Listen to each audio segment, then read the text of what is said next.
Hello, boys and ghouls. Ira Blackstone here with another episode of Behind the Keyboard. Today, my guest is Edward J. McFadden III, author of The Cryptid Club, Barracuda Swarm, and Dinosaur Red for Severed Press, along with Dogs Get 10 Lives and the Theo Ramage thriller series. Enjoy. There we go. All right. Ed, thank you so much for coming on. You're very welcome. So, Glad to be here. Oh, that's good. Everyone says that. I'm not sure if they're just being polite or if it's true. No, not at all, man. I think what you're doing is cool. I think what you're doing is cool, and it's going to grow. You're going to be surprised how fast it's going to grow. Well, yeah. You're doing it really interesting.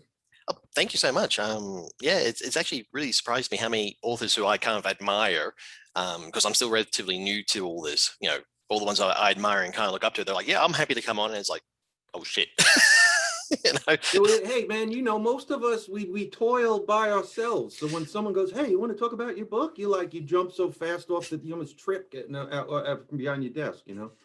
So. Yeah, that's the thing. I was talking with Lee Murray, and she kind of said, look, just get over the nervousness, get over the fanboy aspect of it, and just we like to talk. And it hit me. Oh yeah, we're authors. We're we're promotion whores.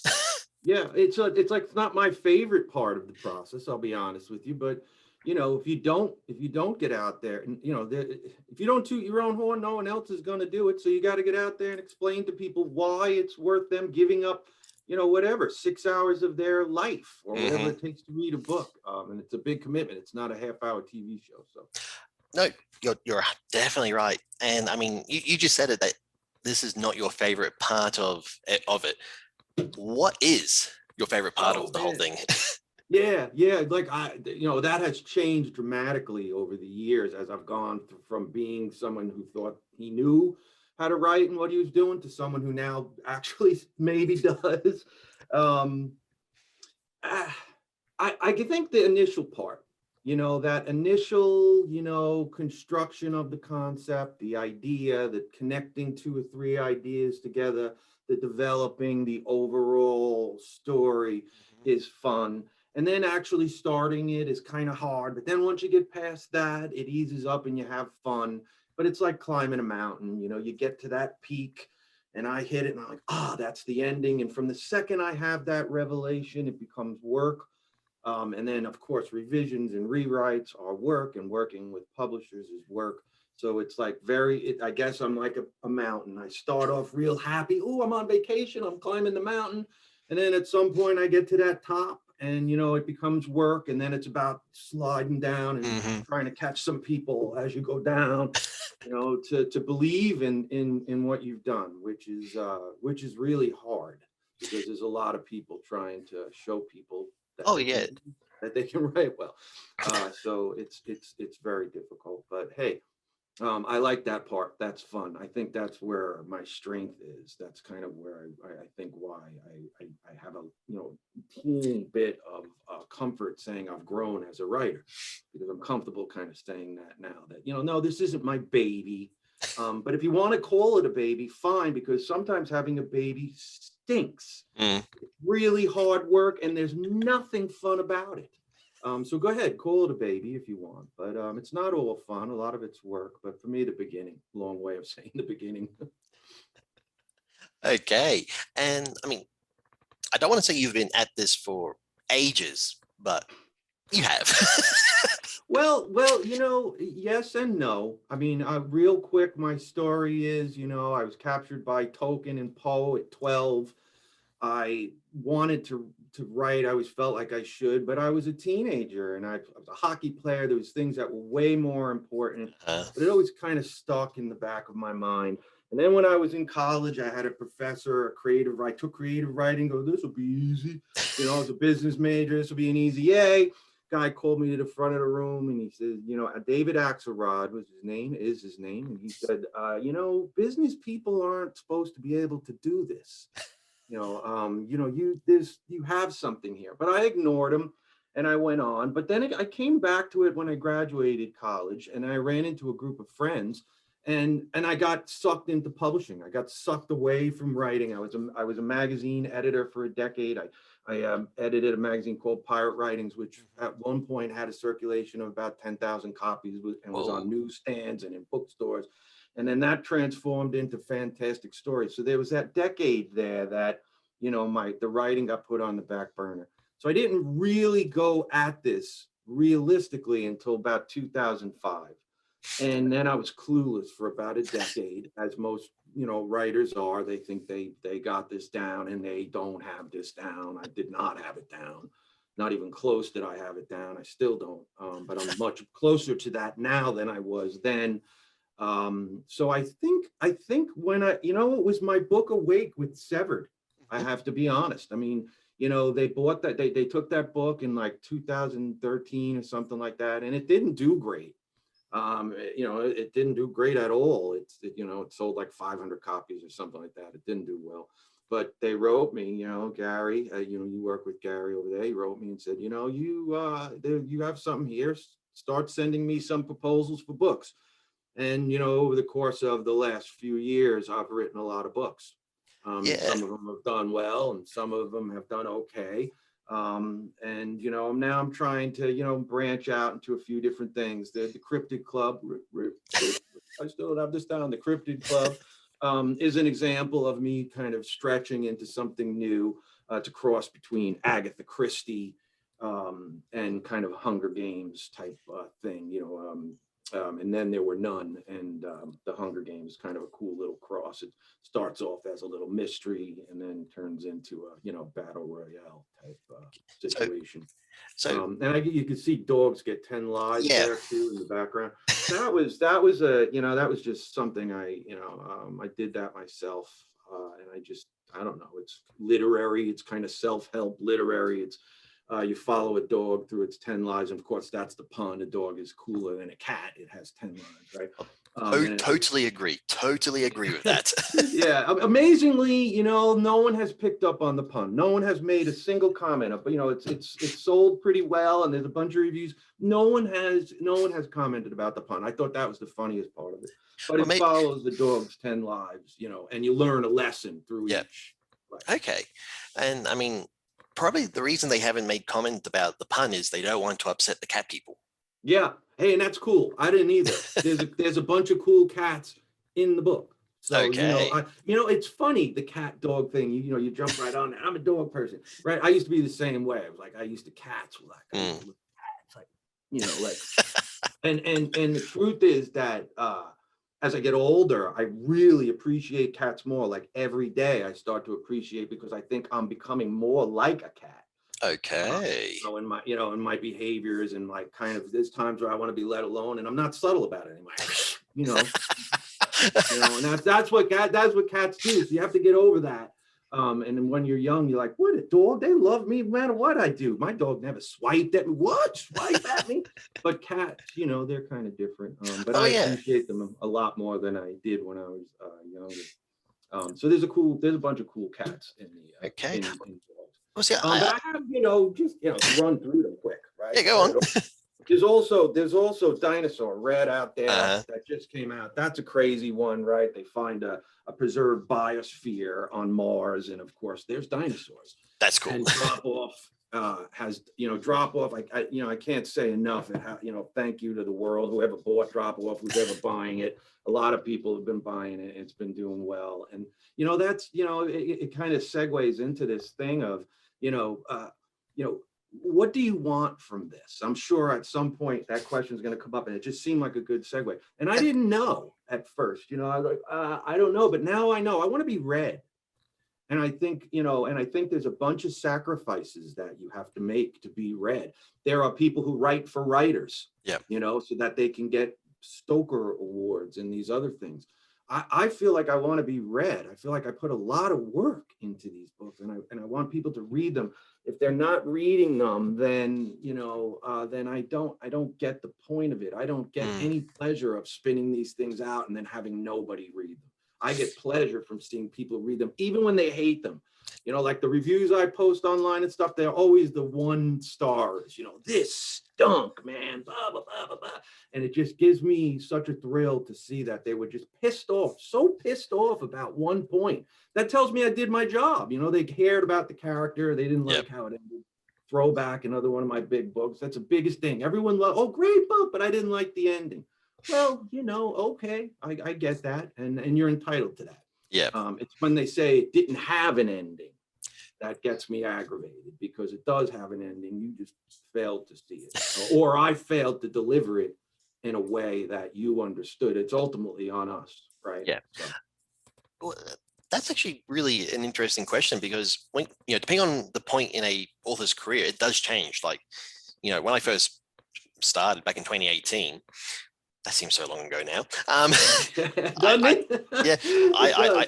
I wanted to, you know, I like my thing was, yeah, I wanted to be like Oprah Rich. I wanted to be, you know, that sort of thing from this.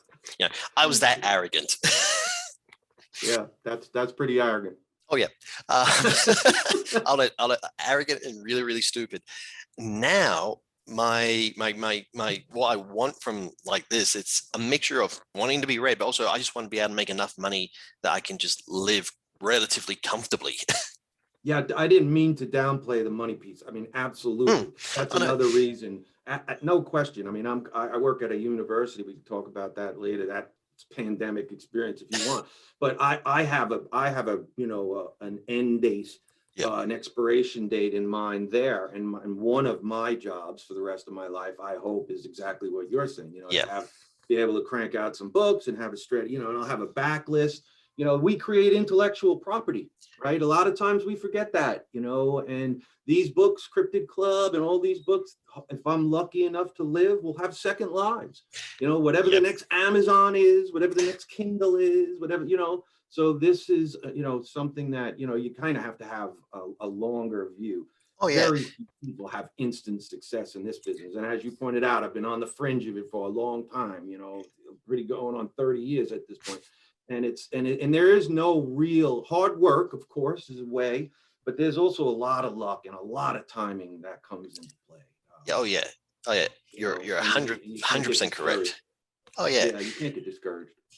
Yeah, and I mean, like you go on like Twitter, Facebook, any of the writing groups, and you know, there's always that person who's like, you know, oh, this, you know, he seems to have instant success, and you know, like that comparison problem we all have. I Yeah, think that's the worst thing you can do, is to compare yourself to another author. it's hard not to. It's very hard not to. You know, I mean, like we're all a little mental on some level, and we all have, you know, we're fraud issues. I mean, you know, what author haven't you, you know, have you interviewed that hasn't said something like that? So we always struggle, you know, with this. And when you see certain things and you know that, it's like you say to yourself, man, me. And you can't help it, right? You just can't help it. We're humans, and that's the way it is. And you do, like you said, you have to try and control it. You have to do your best not to focus on that, and you know, not to. I mean, sometimes you see stuff, and it's like, oh my Lord, how did this happen? Like, who does this person know? Yeah. Who's their mom? I mean, you just like, you're astonished, but you're absolutely right. You cannot look at it. You cannot focus on it. It's one of the things why social media is not really is good, is great, because we're doing this, Yep. right? Fabulous. We wouldn't be otherwise.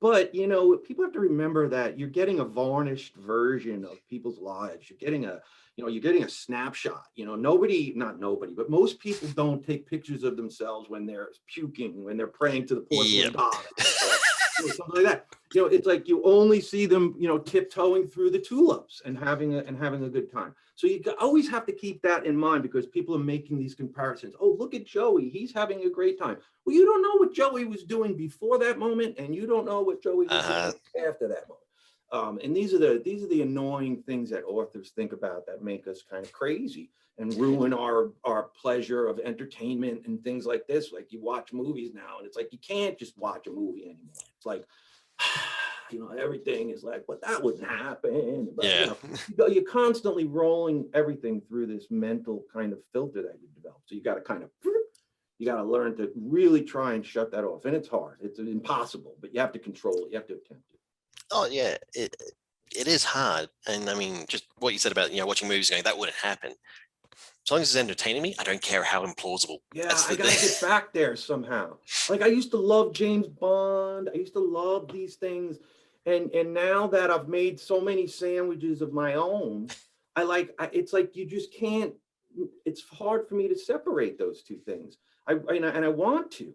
Like, and I find myself drifting to comedies, and I've been having a great time. I mean, I just watched Breaking Bad and Hmm. saw wow, fantastic stuff, man. I'm like, I said to myself, where was I when this came out 10 years ago? I mean, this stuff is fabulous. So you do, there are things that are just so well written and so well done that you're blown away. Oh I mean, yeah. I just read King's new novel. What is it called? Not the past, later. Hmm. It just came out a few weeks ago. Really good stuff. But there's a couple in there. I was listening to a part of it because I whisper sync a lot of stuff. So I'll listen and then I'll read. I do both, and I happen to be walking, listening to this part, and I yelled. I was like, "Whoa!" I mean, people like I'm out of my mind. But like having the ability to still be able to. I mean, I've read pretty much everything the man's written, and he still has the ability to surprise me. I'm not saying he's Hemingway. He would say he's not Hemingway, right? But he still has the ability to. Oh my God, where did that come Yeah. from? And But yeah. we're pretty good readers, right? We pay a pretty close eye. So he rides that rail. He writes for writers and he writes for fans. And I'm like, I'm trying to find that. I want to impress all the Stoker people and I want to have all my readers. I want both. And then make a little money. Yeah, that'd be Yeah. nice. A That little, just so I mean, minimum wage. yeah. I'll take minimum wage. And I mean, like with the pandemic, it seems that a lot of people have kind of gone, okay, I'm stuck at home. Yep, you can binge watch. You can binge Right, watch whatever. Netflix or that. But a lot of people have been using, like Kindle Unlimited. They're binging books as well. Yeah. Yeah, Um, it's great, man. It's yeah, great. I mean, it's great and it's bad. It's like we're slaves to Amazon now. That's the problem. It's like, we have fed the beast. We have eaten and reaped its benefits. I mean, let's be honest. I mean, again, you and I wouldn't probably be having this conversation if it wasn't for the phenomenon of ebooks and oh yeah, and Kindle. I mean, you just got your royalty statement, all right? And it's like, oh, without Kindle Unlimited, that because for real readers, and that's what we're talking about here. We're not talking about the person who reads 6 books a year. oh no, no, We're no, talking about the person who reads, a book a day or a couple yeah, books every day, a lot of books. So for them, the Kindle Unlimited thing really makes sense. And then they just wait for the other ones because they know eventually they're going to be available for 99 cents or whatever it is. So I get it, and that's cool, and I have no problem with it. The mystery of the Kindle Unlimited program, I mean, I call it a mystery because I don't quite, I mean, if you said, Ed, I'll give you $1 million to explain how you get paid on Kindle Unlimited, I'd be like, I have no clue. I mean, I have a clue, right? But I mean, I don't know. It's somewhat of a mystery. You get the email about the yeah. fund and Uh, all this stuff. It's like, okay.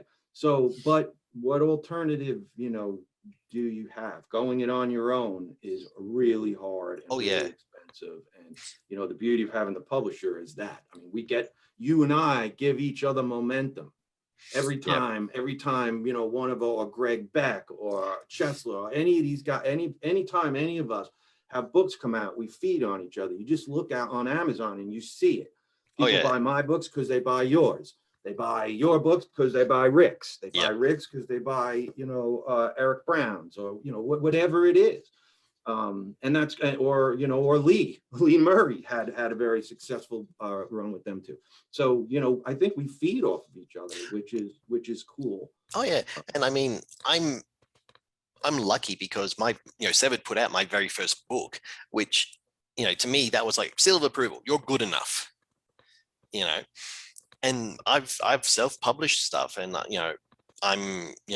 have that thing. Okay, there are certain stories I know for a fact Severed will say instantly, no way, you know, Right. and that's so okay. I'll self-publish, and because of the relationship with Severed, I can't. Okay, I've got a small readership.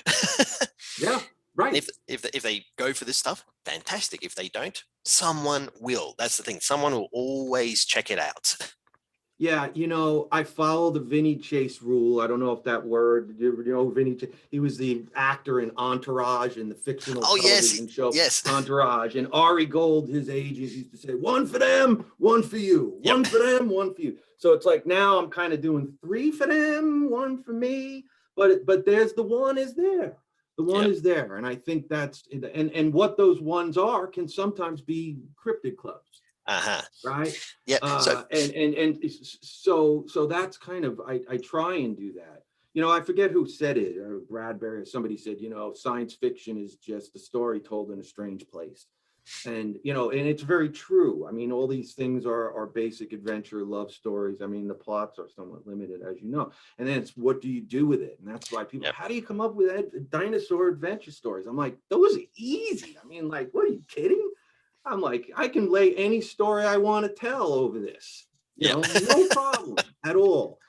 So, but that I think, again, 10 years ago, I would have been like, what? That makes no sense. My child, and all this other kind of stuff. Whereas now the story, I know what the story is. And the rest is the palette, is Yep. the canvas, is the colors, is the brush. And, yes, when you write a genre or you write any type of thing you want people to read, I don't care what it is, you have to use a couple of colors that they demand. Yep. And that's it, right? I mean, to me, that's all it comes down to. So my sea thrillers, I love Clive Cussler and all these guys. I write those books. Mine have to have a sea monster in it. Woe is me. Not complicated, right? Not complicated. Doesn't hamper my ability to spin stories at all. And that's what tends to bother people. You go and you read in these reviews, they don't like that my guy didn't show the woman enough respect, or, Uh-huh. they've dinged me in Jurassic Ark because I flipped the switch, the script in Jurassic Ark. There was a couple, they was about to couple, and he wanted to have kids and the woman didn't. Now in America, that's a typical flip. The Yep. woman usually is more wants the kid sooner, and the guy's like, they fight it a little bit at first most. So I flipped the script, the script, and she just tore me apart, saying that when he was asking her about it, trying to have a discussion about it, that he was zinging her and pushing her and berating her the whole thing. And it freaked me out so much. I went back and I looked. I'm like, what is this woman seeing? And Yeah. then it turns out she was nuts, but or had read something into it, that wasn't there, which a lot of people do. Drop Yeah. off, go to Goodreads. The first read, it's got like almost 100 ratings already. The first review up there is, this book sucks. Ah. No nuance at all. And when you read it, she cites all the information I provide about us killing the reefs. So to me, that's not political. No. Right? To me, we are killing the reefs. Yeah. I mean, is that debatable anymore? I didn't realize that was a debatable question in this day and age, that, 50% of the reefs are already dead. It's like, hello. And so, of course, I mentioned this. They're at a research post discussing a die-off. So Yeah. this is relevant information, but she cited all this. And then when I'm reading it, I'm like, oh, she disagrees with my basic premise here, that humans are destroying the sea. And that never occurred to me, because to me, everyone on the planet understands that, except the people who are actually raping the sea, and they do understand it and they don't care. Yeah. Right. So it's like, there's things like that people pick up that I don't even envision. I think are so black and white. And then all of a sudden someone hits you in the face with it and you're like, whoa, okay. I see other mistakes I make in these books, and I just wait for people to find them. And it's like, they never do. They call me out on something that's like Something unrelated, something that you just sit there. right. Or never was a major decision. You know how this is. We're making decisions, and we're saying, what question do we want to put out there? Some you think about, some you don't think about at all. They just roll so naturally. And some of those tend to be the ones that people pick out. And it's like, whew, it's really, you can't plan for that. It is what it is. And I guess that's what makes people successful authors, or not.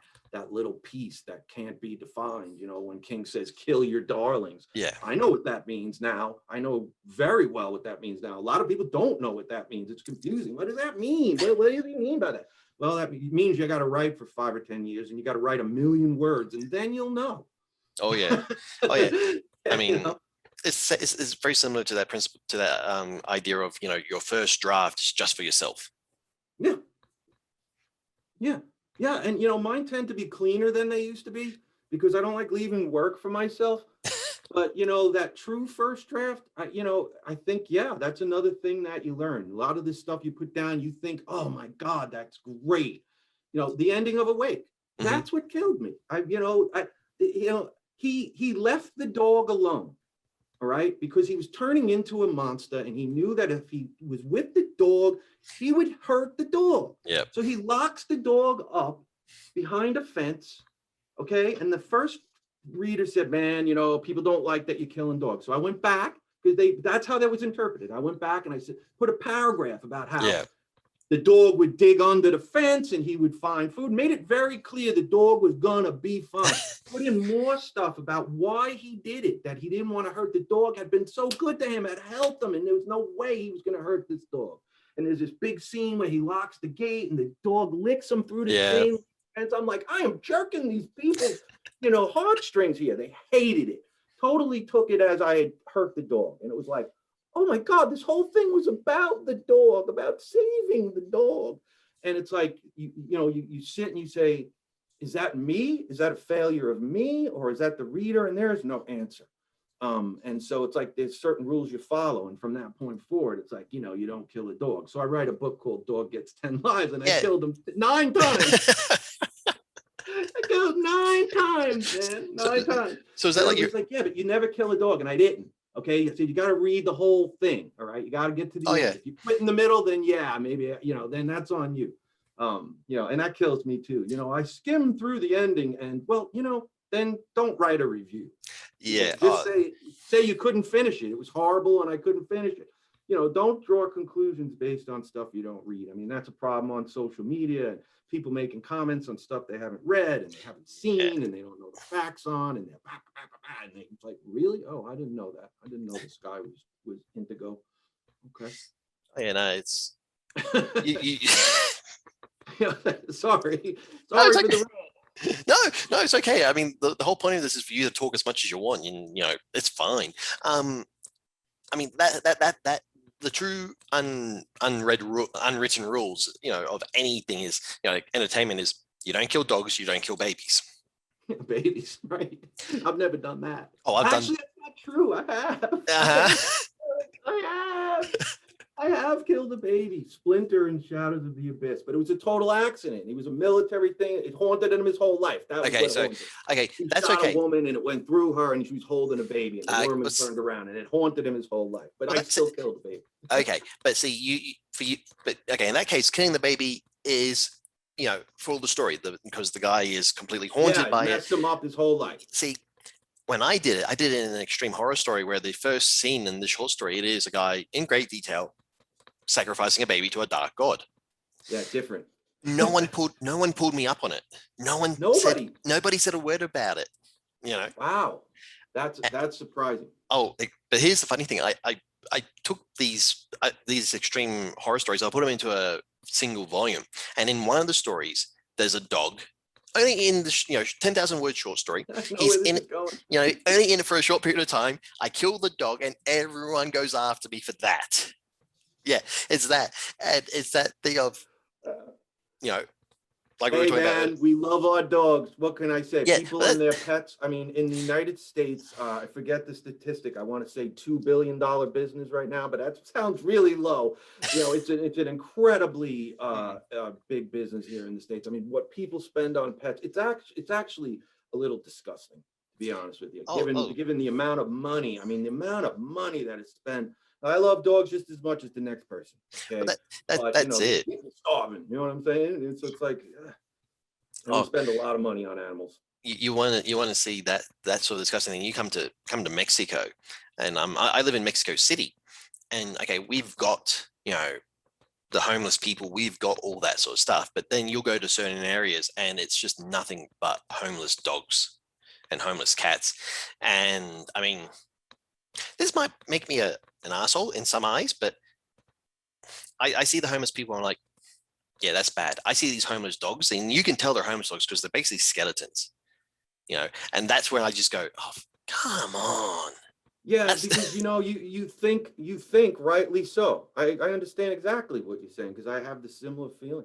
You think that people as evolved beings should be taking more responsibility for themselves, whereas a dog or a cat, that animal was most likely abandoned or was born feral and Yeah. somehow survived and never had a chance. It's like many kids around the world. I keep saying in the United States. I mean, this is all around the world. It's the same problem.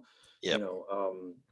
Neglected and whatnot. And it's not the same thing. Adult humans, you expect, hey man, come on, wake up, get your act together. That's not always possible, as you well know. And Yeah. a lot of people are homeless for really, really good reasons. I've run here I'm on Long Island, which is pretty close to New York, which is a different place, these days.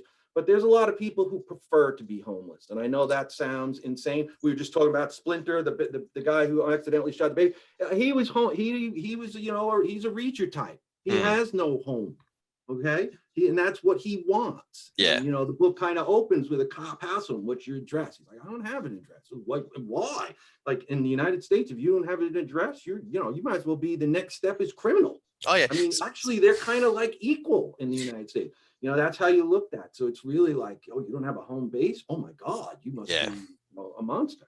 And that's just, I guess, our cultures, Yeah, it's the same in Australia. In Australia, if you say, like, I don't have, what's your address? Oh, I don't have one. People will look at you like, yeah, like you're crazy. Yeah, that's like you literally know. Yeah, yeah. No, or you get the pity. You get the Yep. You that like, oh, on rough times, huh?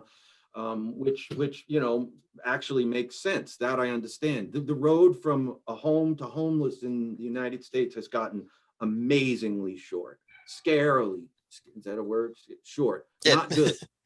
It's not good because you can be in a stable situation one day and in 6 months here you could be on the street and there are people, oh, it would never happen to me. Well, it can, and it's been proven that it can. So it's like I tend to, the older I get, I tend to see these things and I feel crappy both ways. And it's like, it's like, it does. I get what you're saying. It makes you almost feel a little guilty about what you have. And it doesn't matter how hard you worked or how hard you think you worked or what you deserve. I mean, we all think we deserve writing, right? We're talking about writing. Yeah. What author does not think, professional author, think that they deserve more than they get, both in money and in readership and in all these other things? And that's an important distinction, professional and not professional. Oh yeah, and I mean, I still don't think I'm 100% professional when it comes to this, and I mean that's just because of the fact that, tough one.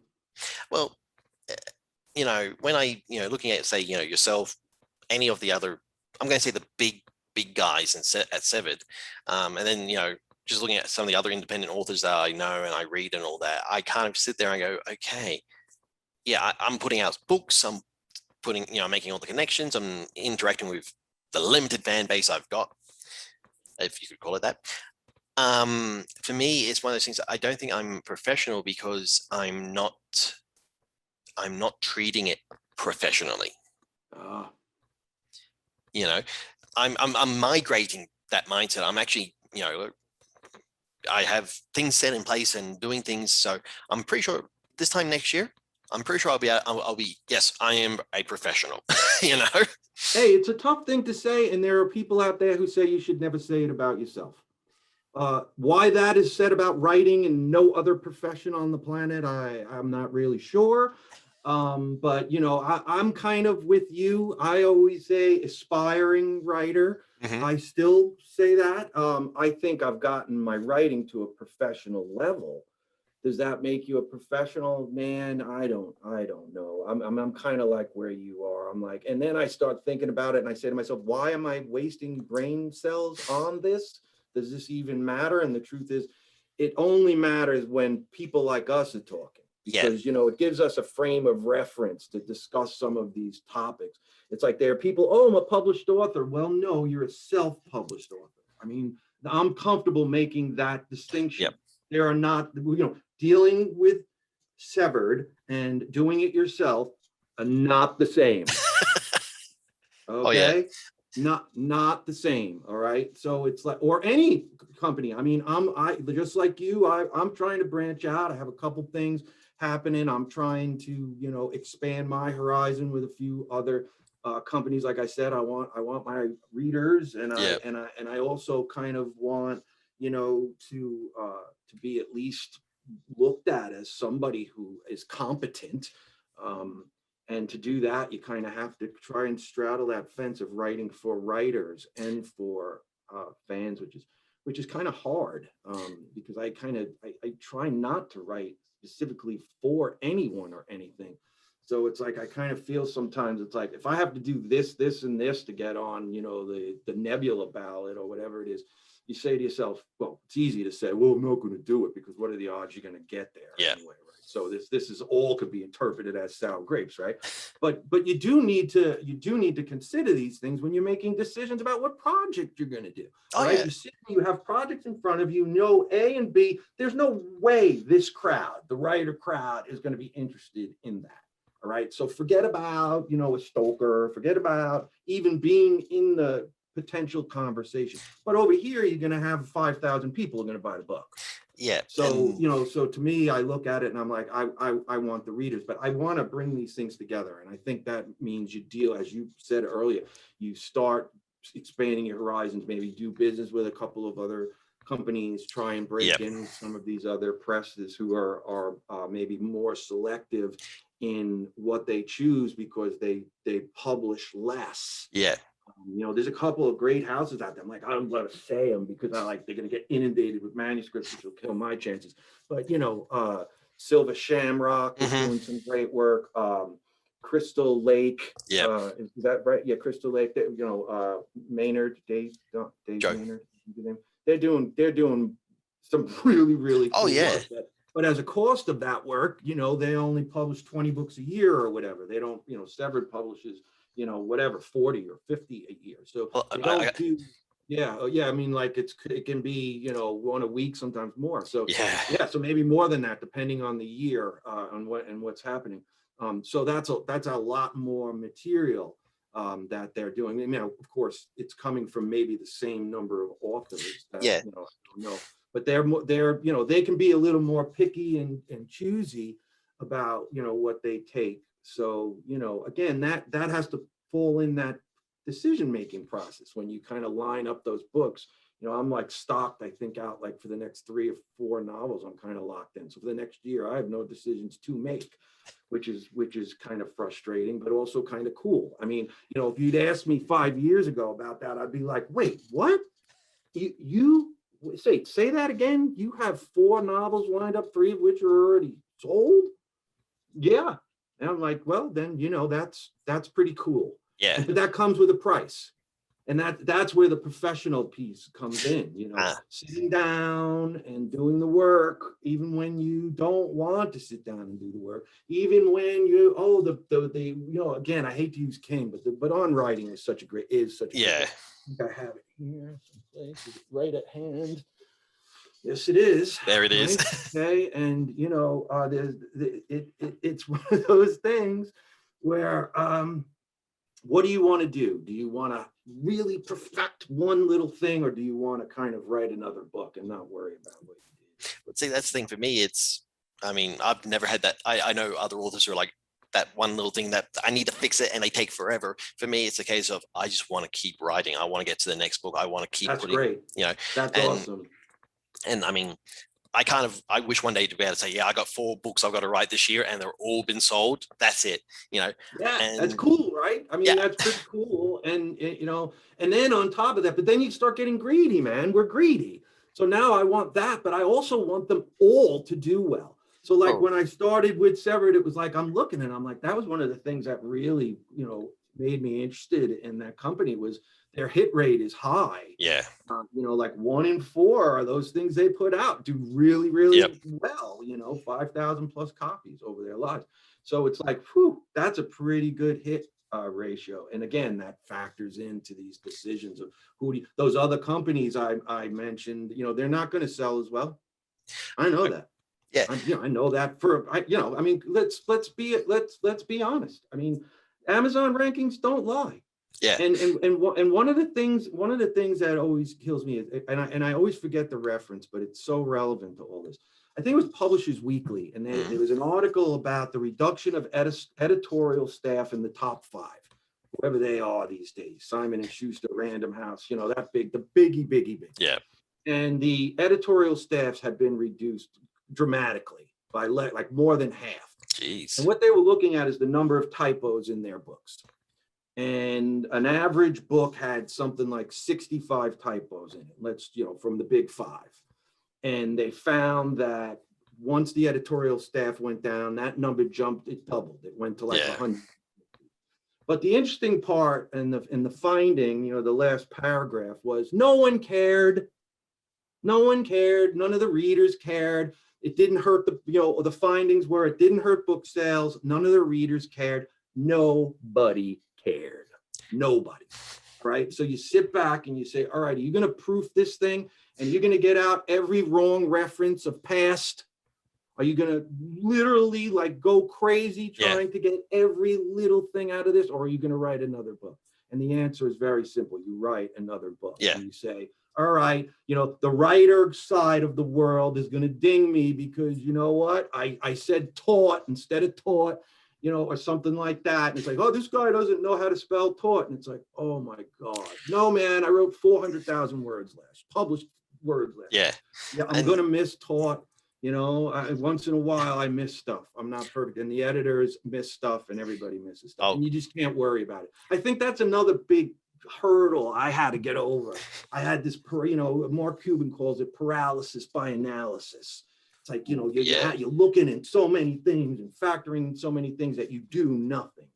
And that's always, I try not to get caught up, but I tell you, the mistakes do haunt me. I'm not going to sit here and say that when I find a mistake, it doesn't haunt me. Oh no, there's one in drop off right now that I'm just, it's so big that you're like, how did that happen? Yeah. How did it get through me 5 times? The editor, the beta reader, it's like, oh my God. But you just got to move on. Yeah, that's it. I mean, if you do get paralysis by analysis, which is a fantastic name for that. Mark Cuban. Oh, okay. Okay, that makes sense. Wouldn't want to take credit for that one. He'll sue me. Yeah, he's probably he'll be watching this episode. Yeah. Yeah. Right. Yeah, exactly. But I mean, I get that. I mean, like I got like back in Australia. I finished high school. I went into movie making school, and I spent 10 years writing movie scripts. That was my that was like my million words. Yeah, getting cool. Learning how to tell a story. Yeah, same kind of process. I tell regular writers that want to learn how to write novels, think of it in movie terms. See the scene like you were watching it in a movie. That's it. Everything I do, like all the stuff, like what you said, one for them, one for me. For me, all the Severed stuff, that's my Michael Bay movie. Yeah. Yeah. Cool. And that's the great thing about Severed Press, and I don't think we give them enough credit. They know their audience. They know exactly who's going to read it.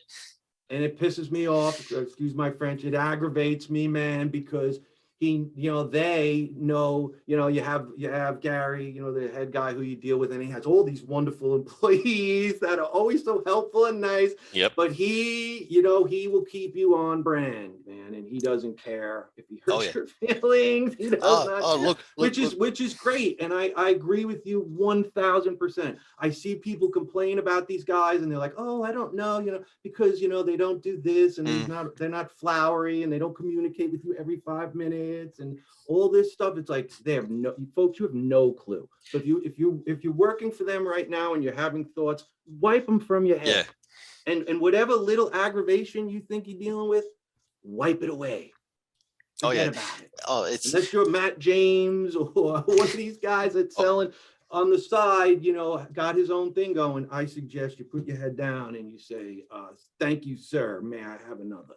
Well, that's the thing. I mean, I my latest from them, Valley of Bicho, I sold that to them, sold the pitch end of 2019, was going to write it, get it out early 2020, personal shit, pandemic, didn't write for majority of 2020. I went, okay, I owe them. I've got the contract here. I've got to write this book now. I kept Gary up to date. It's going to be late. This is what's happening in my life. And he literally was like, dude, when you get it to us, it's like whenever you just bump Ed up, man. No problem. When you get it to me. And I was like, right. And it's a business. Right. That's the thing. you have to take your personal emotions out. This is a Correct. business, and Yes. again, that pro thing, not pro, that's not it. pro. That's right? it. You deal with some people, they rail, they're going to do this, they're going to do that. Okay, amateur, go right ahead. I'll see you someday, maybe. Well, that's the thing. So you got. I pitched Gary this idea I thought was the best idea ever, and he just went, no. It was like, hey, at least you got to know. Oh yeah, but it was the way I get a no is a non-response. Like if he doesn't respond, I'm like, okay, that's a no. No, see, he replied saying, no, we, and then he gave me, this is what we want right now. This is what's selling right now. Oh, that's great. And I just went, got an idea. That's good, man. That's really good. I mean, that's like you were talking before about getting the stamp of approval. Yeah. To me, that's a big stamp of approval. Yeah, that's the thing. And yeah, it is, because I've asked other presses that. All right, I won't mention names, but I've worked with a few others, and I've asked that question of them. I've said, look, I'm willing to go out on a limb and write a book for you without a contract of any kind, a spec. Yeah. All you have to tell me is, what do you want for next year? What do you think will sell? Do you want a sea monster book? Do you want a romantic dinosaur book? Well, you tell me, I will write it for you. And these people don't know. They don't know. And it's like, but Severed knows. Oh yeah. All right. They know, and they know really, really well. And he, you talk about that. It sounds like you hit it on pretty early. It took me a few. I had written like 3 or 4 proposals, and he was like, no.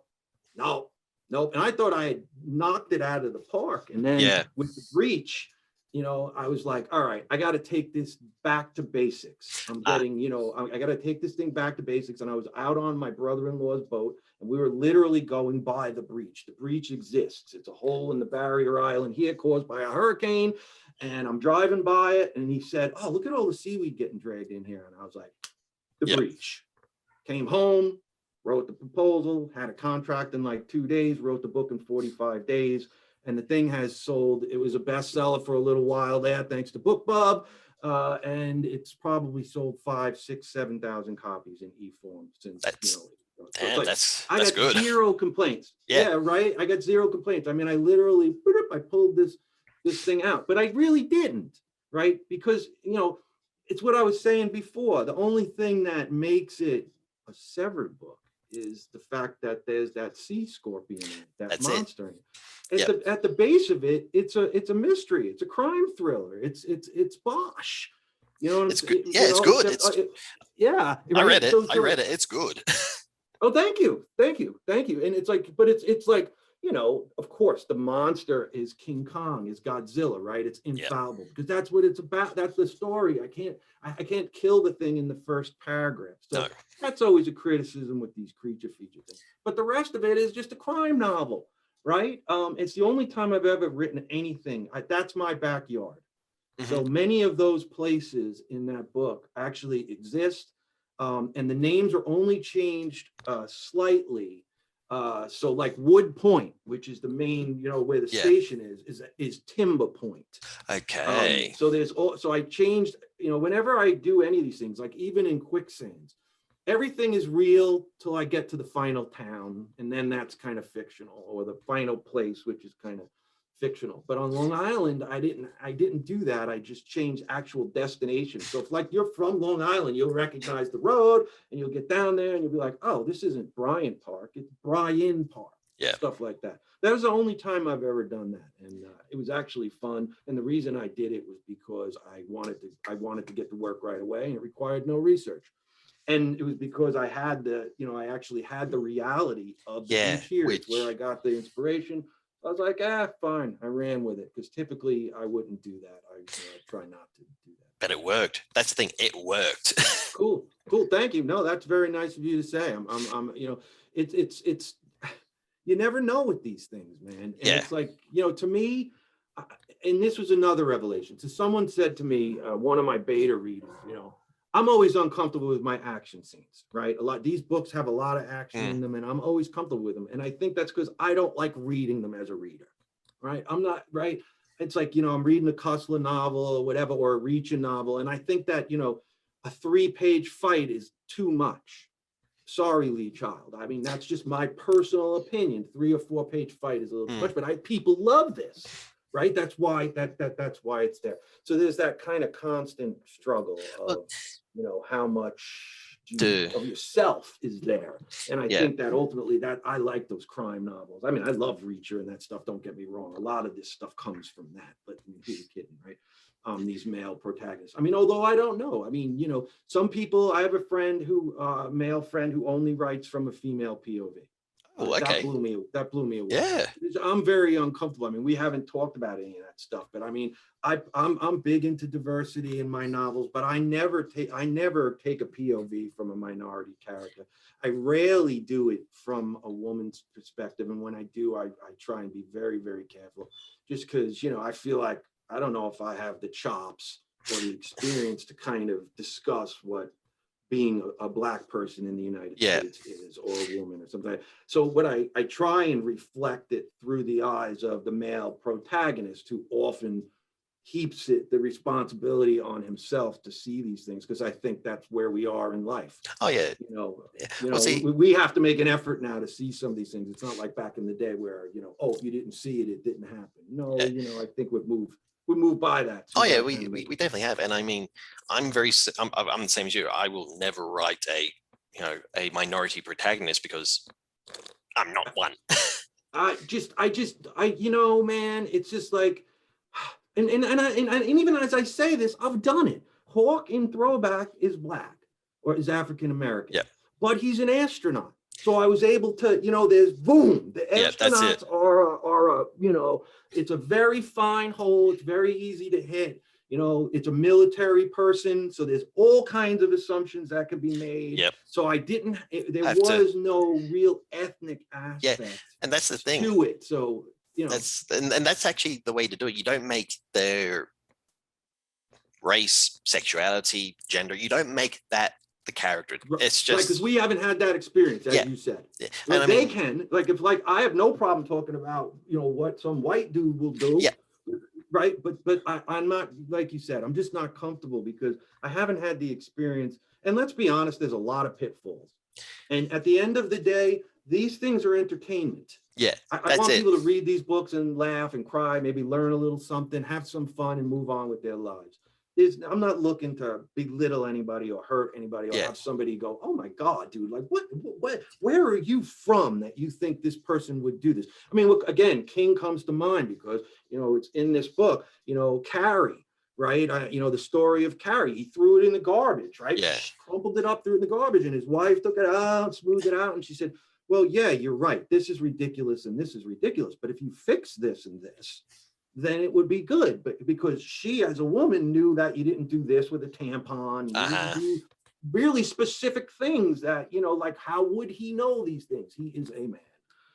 And it's only arrogance, extreme arrogance, I think, to assume that I could ever do, no matter how good of a writer I was.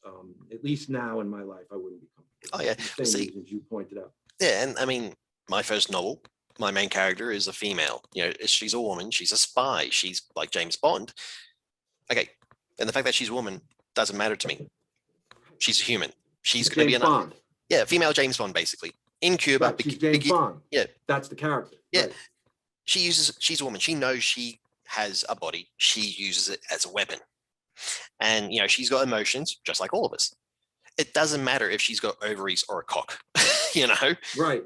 Got it. Yeah. No. Yeah. I'd see. And again, good for you. And I think, that's your screenplay skill coming through. Yeah, that's it. See, I get caught up. I get caught up in details, like, like how to, that's disgusting. I got to think of another one, but how does a woman, like fix her hair as opposed to how I fix my hair. It's like guns. That's a better example. Not guns is another thing, right? So it's like, I'm not an expert in firearms. So when I put a firearm in a book, I make sure exactly like the first time I mention it, it's got the P3, blah, blah, and I make sure I get the stuff right. And yet still, it's a culture that has so many unwritten things in it that they can tell that I'm not a gun nut, and I'm not a gun nut. Yep. You know, so you'll like read some reviews and it'll be like, authors should refrain from excessive explanation of firearm use because they clearly have not shot 1 million rounds. Okay, I have not. Yeah, I mean, and to me, that's a fair thing. Yeah. But like you said, does it matter?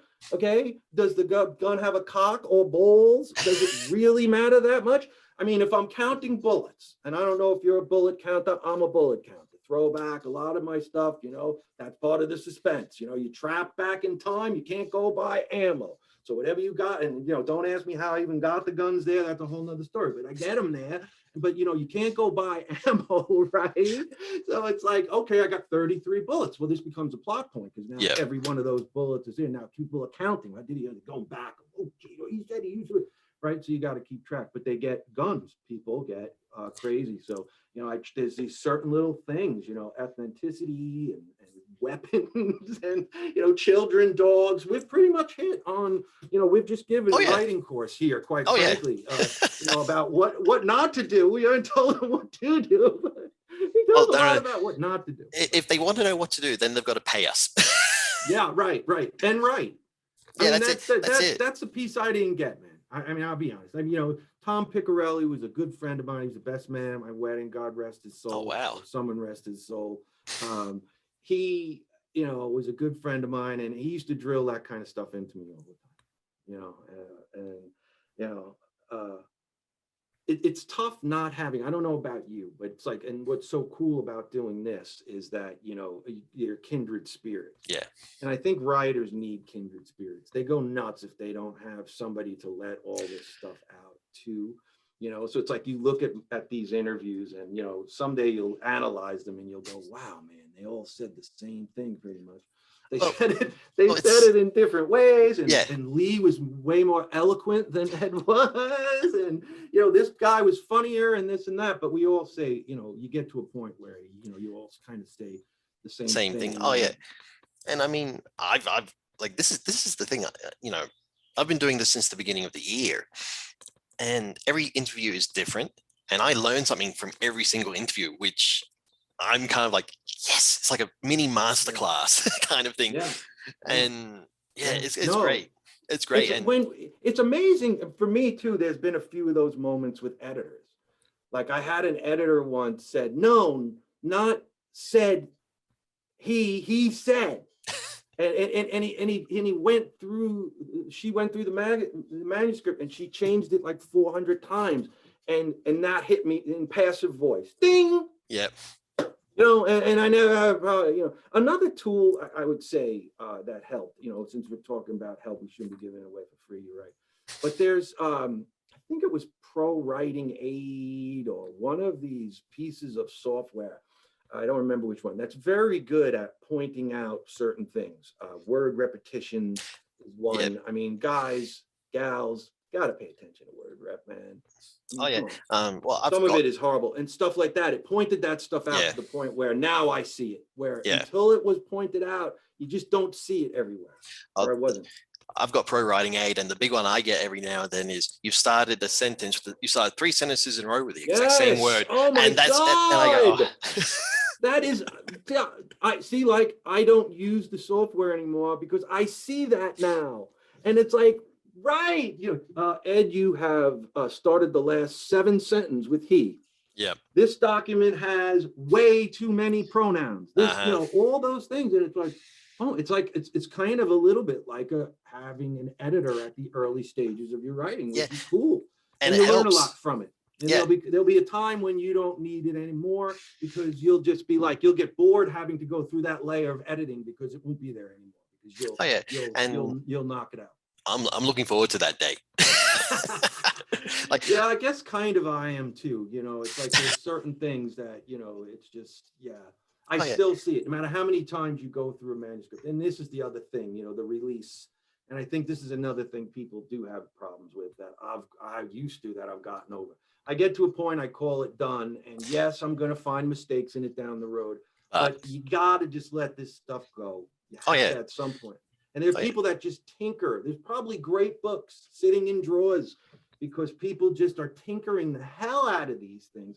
And you get to a point when you tinker, you're doing more damage than good. But knowing that point, knowing the point to let that thing free is hard. And again, professional, not professional. That judgment, having the judgment to know when to let something go and when not, only comes from, like you said, writing a million words.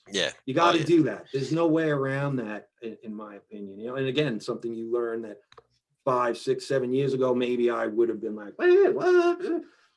As an editor, you don't have that connection to the material. At least I didn't.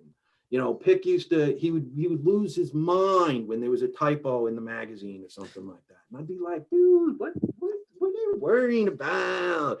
Wasn't my work, really. I mean, it was my work, but not my work. And so now, now you see, now I understand. I look up all the time. I say, dude, I get it. Now I know why you used to get so aggravated, because it took you hours upon hours and upon hours to get that thing right, and they couldn't just typeset it correctly.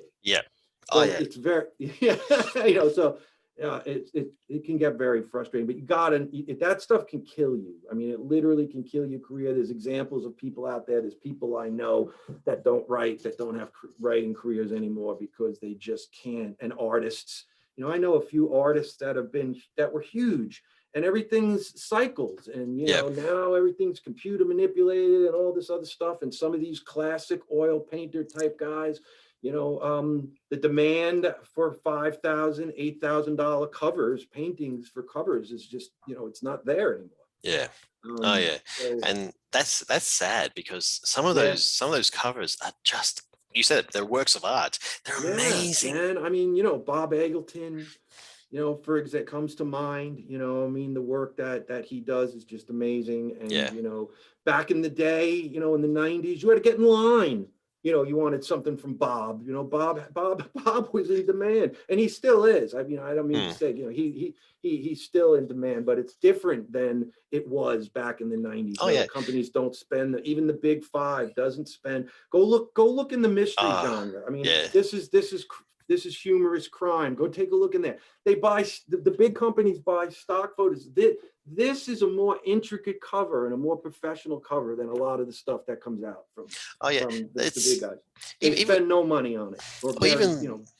Even with the horror, like you look at the big five, when they put out a horror book, you can't tell it's horror. Yeah. Well, what is horror? I mean, it's like I'm not through The Fisherman. I got The Fisherman. I'm about halfway through it. I had to put it aside, and so I'm not through it. And that was, it won a Stoker for best horror novel. And you read the reviews, and people are saying it's the scariest thing they've ever read. And no disrespect to the author, I mean, it's incredibly well. Langdon, I think his name. Incredibly well written. Great idea. He takes a German myth. There's all kinds of cool stuff, but scary, it's not. I mean, not to me.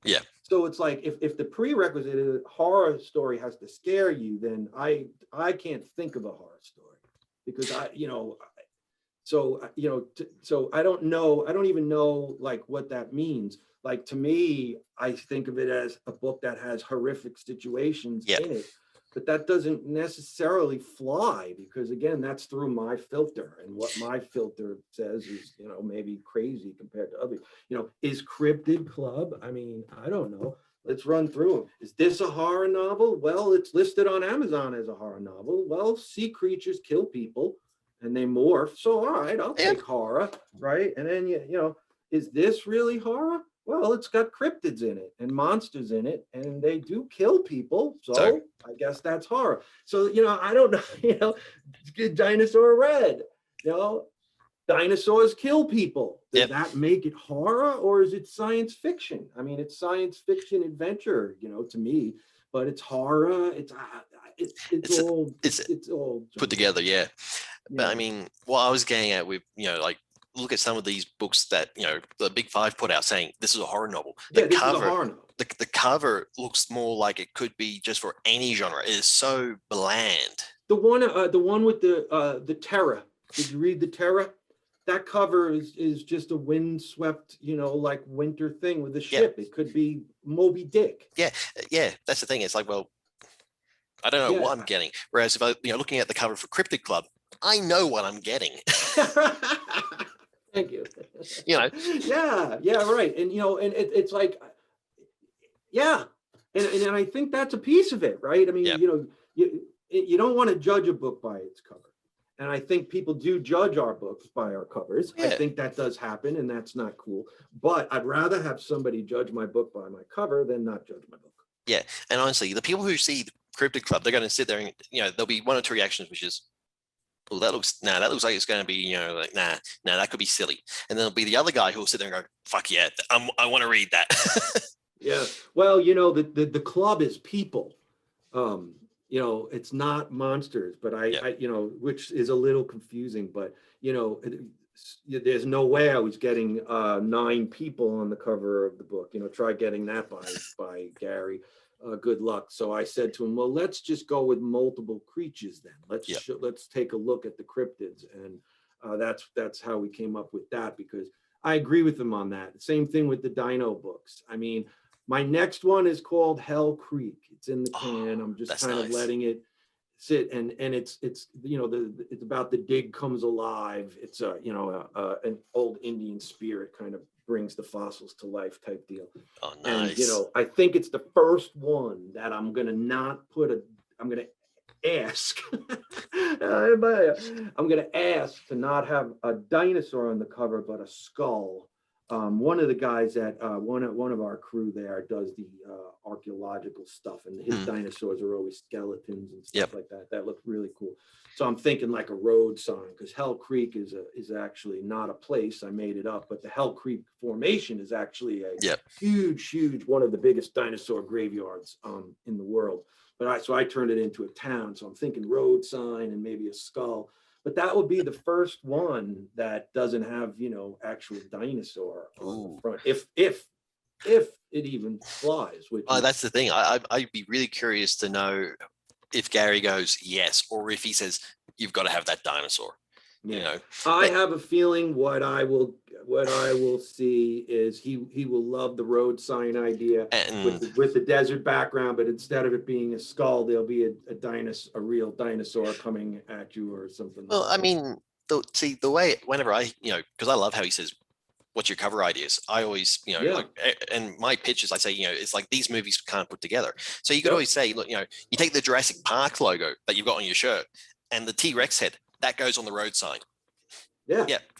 Just the T-Rex head on the road sign, he would probably go, yeah, as long as there's that element where someone can pick up and go, dinosaurs, I'm in. That's right. Yeah. Yeah, no, and it's like, it goes back to what we were talking about before, which is, they don't care about, your artistic sensibility. When it gets to them, it becomes a product. Yeah.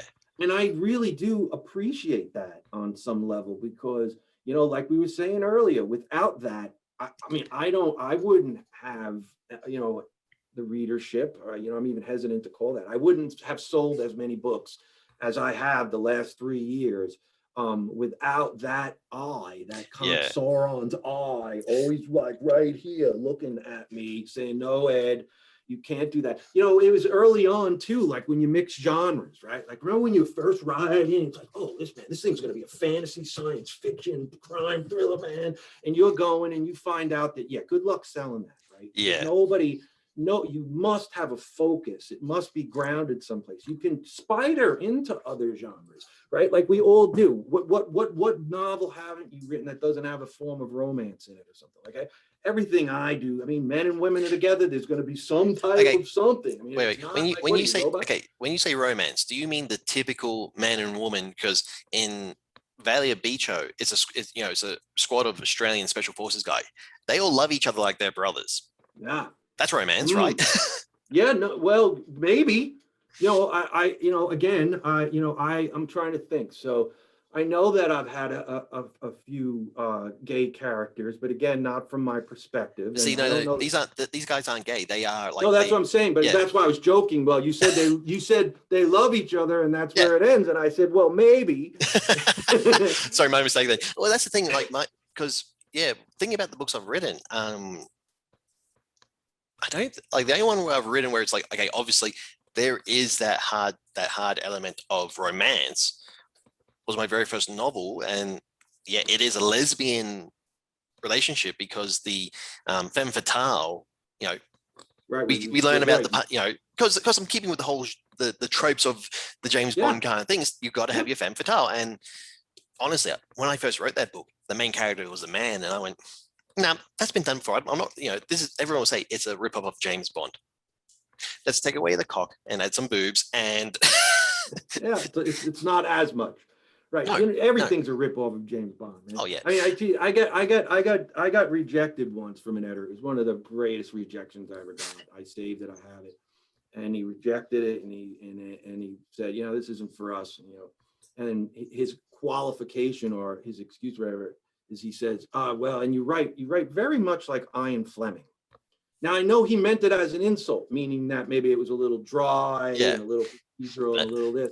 And I'm like, dude, did you just compared me to Ian Fleming? Like, I'll never submit to your press again because clearly you are clueless. Maybe I am like Ian Fleming, but you don't compare. That'd be like comparing you to Stephen King, or it's like, come on, man. It's oh, like you're on you different. know, if that, But it was great. yeah, It was like, oh, like I reminded this guy of Ian Fleming. I'm like, to me, I was like, oh, yeah. that is a touchdown. So Wins. why He thought he was singing me. Right? why I was haven't you like, been using that on blurb quotes? yeah, right. Why is that not on the cover of all my books? Yeah, Yeah, exactly. Right. And you hear this guy, he thinks he's dinging me. And he, you know, he's giving me a compliment. So it's all perspective, oh you yeah, know, and where you come from. And, you know, I'm thinking, you know, the romance thing, Primeval Valley has a love triangle. This, you know, the character's main transformation in this, Ramage, you know, he's kind of a Reacher light type mm-hmm. character. And he one of the reasons and one of the center parts of the story is he meets a woman and she plays a big part in the role. There's actually a sex scene in there. Ooh, You know, the curtains, you know, flap and shit like that. But, you know, so it's not like, you know, you think of the tamale scale over at, you know, the romance places, that's how they rank them, you know, hot yep, tamales and this kind of stuff. It's very low on the hotness rating, but it's there. And because I don't see, I guess the way it comes out a lot of times is whenever I have men and women, it's like these relationships are unavoidable. And they tend to be great plot points, a lot of yep, conflict, potentially, especially when the men and women are on different sides. You know, that was always a cool thing Bond yeah, did, right? You know, he slept with the good girls and the bad girls. oh yeah. You know, he didn't discriminate, like, you know, pussy galore. He was fine with that. There was no problem with pussy galore, right? So it's With the that kind of, character and just in general. yeah, man. And it's supposed to be fun. That's Yeah, the other thing. I mean, people, you know, God, I sometimes think maybe there's a lot of frustrated writers out there. And that's what some of this comes from, because I mm, know a lot of people and they don't care about a lot of this stuff that bothers some of these people. And I think people do read some of our books because they do a little better maybe than some of these other genres. And as they read them, they are looking to tear them apart. oh yeah, oh And yeah. it's like, you know, you ever been called a paperback writer? Like, that's another insult that's been hurled my way. I'm I'm like, yeah, thank you. yeah. Thank Well, you. yeah, Wow. Thank you so much. That's you're really nice. Meanwhile, they think they're insulting me. Oh, the other one is it's not great American literature. What the, excuse my French, fuck is great American literature? Like, they're insulting me, like, oh, you know, this was an okay read. It wasn't great American literature, but you know, it was a cool way to spend a Sunday. Well, fuck you. I mean, why do you got, I mean, what is great American yeah. literature and why do people feel the need to ding people? I don't know. Uh, You know, I don't know. I don't know. It's like the I've crowd that has to point out the typo. It's like, but the thing, you know, there's 75,000 words here, right? If that's all you took out of it, that, you know, there was a taught and not a taught in there once, then yeah, yeah. move No, along. they're Move along. yeah. Those ones are probably, you're right. Those are the frustrated authors, and I hope. I hope, because I really do, because if those are like people, you know, if that's like you know, a school teacher or a nurse or something like that, I feel like saying, oh my God, learn to enjoy something. yeah. Either that or I failed miserably. And that's something that we have to come to terms with Oh yeah. as writers, right? That no matter what we do, okay, go on Amazon. What's your favorite book? Go on Amazon, and there will be people on there that did not like it. Oh yeah, and So that, so this is entertainment, and this is subjective, and we do need to keep that. oh yeah, but that's the thing. I kind of, whenever I, like even that whole thing of one for Severed, one for me, even the stuff for Severed, I go, this is something I would like to read, or this actually has me, like, okay, this sounds like a cool premise. Right. Yeah. And if you go and going, I want to please everyone, you'll please no one. That's the thing. Right. And I think too many people, not just authors, but just too many people are really worried about upsetting one person. I don't know if you watch Schitt's Creek. Mm-hmm. Have you? Yeah. And there's a line in there where the sister says to David, she says, this isn't exactly right, but close. She says, David, you think about people way more than you think they think about you. And I went, whoa. Yes. I'm like, yup. I'm like, I am one of those. So you need to, all these little obsessive thoughts that writers have, right? Because you're always building these stories. You're walking around in the supermarket, you're building a story, you're driving your car, it never stops. It's kind of a bane. And, you get sucked into these things pretty quickly. Yeah. And that's why, what's the lady's name? There's a lady, she's famous within Severed, right? If you say fuck, she dings you in her review. Kay. I can't think of her name. Kay. It's Kay. Kay. Yes. Right. We make fun of her, right? Everyone knows Kay because Kay is some old lady. I love Kay. Kay buys every book that I've ever written. So thank you, Kay. Yep. But I'll tell you, Kay made me think about that. All right. Because, some reviews are just insane. And you're like, this person didn't read. But a lot of reviews, there is a grain in there. Did you do this too much? Did you use this word too much? Did you do this? So sometimes it's like, oh, okay. So it does make me look at dropping F-bombs and stuff like that. And I go back to the rule. And the rule is it necessary for the story? Is it necessary for character development? Yeah. If it is not necessary for either of those things, then it should be removed. And that basically goes for anything. Mm-hmm. So if you're just dropping, if you're a military guy running through the woods and just yelling, fuck, fuck, fuck, fuck, fuck, I think Kay might have a point. Now, where Kay is wrong is, why does that bother her in the slightest? I mean, there's it's a word, right? So I can make some assumptions about Kay. I already have. I've said Kay is old. Kay could be some fat Russian dude sitting in his basement. I don't know who Kay is, but I'm assuming Kay is an older person, most likely a woman of Puritanish background. What draws her to, bloody bones falling out of dinosaur mouths? I don't know. She's got no problem with that. She's got no problem with a Spinosaurus biting somebody's head off. But say fuck and she loses it. See, that's the thing. I kind of always thought Kay might have been a rejected Severed author. Like, she submitted and Severed went, no. It could, it could be, and of course we all know this particular person because she buys every Severed book. Oh yeah. Apparently, because she's read everything, and so thank you, Kay, if you're watching this. All seriously, thank you, and I'll take your criticism, no problem. And it did, and if you want, Kay, if you are watching, you made me think about it a little. Didn't change how I approach it, but I did go, does Kay have a point? Do I think about Kay when I write? No. But did I momentarily pause and let her criticism absorb? Yeah. And I think that not enough writers do that. I mean, like King, I've been praising him like he's a god. He needs an editor a lot of times, right? But who's gonna waltz in to Stephen King and tell him, what was it, 1962? It was the one where the guy goes back in time. It was it's the whole date of the Kennedy. It's the date, right? Yeah. So that book should have had like 300 pages, John. Right? And it would have been really good. It was good. It was fantastic. Loved it. Great book.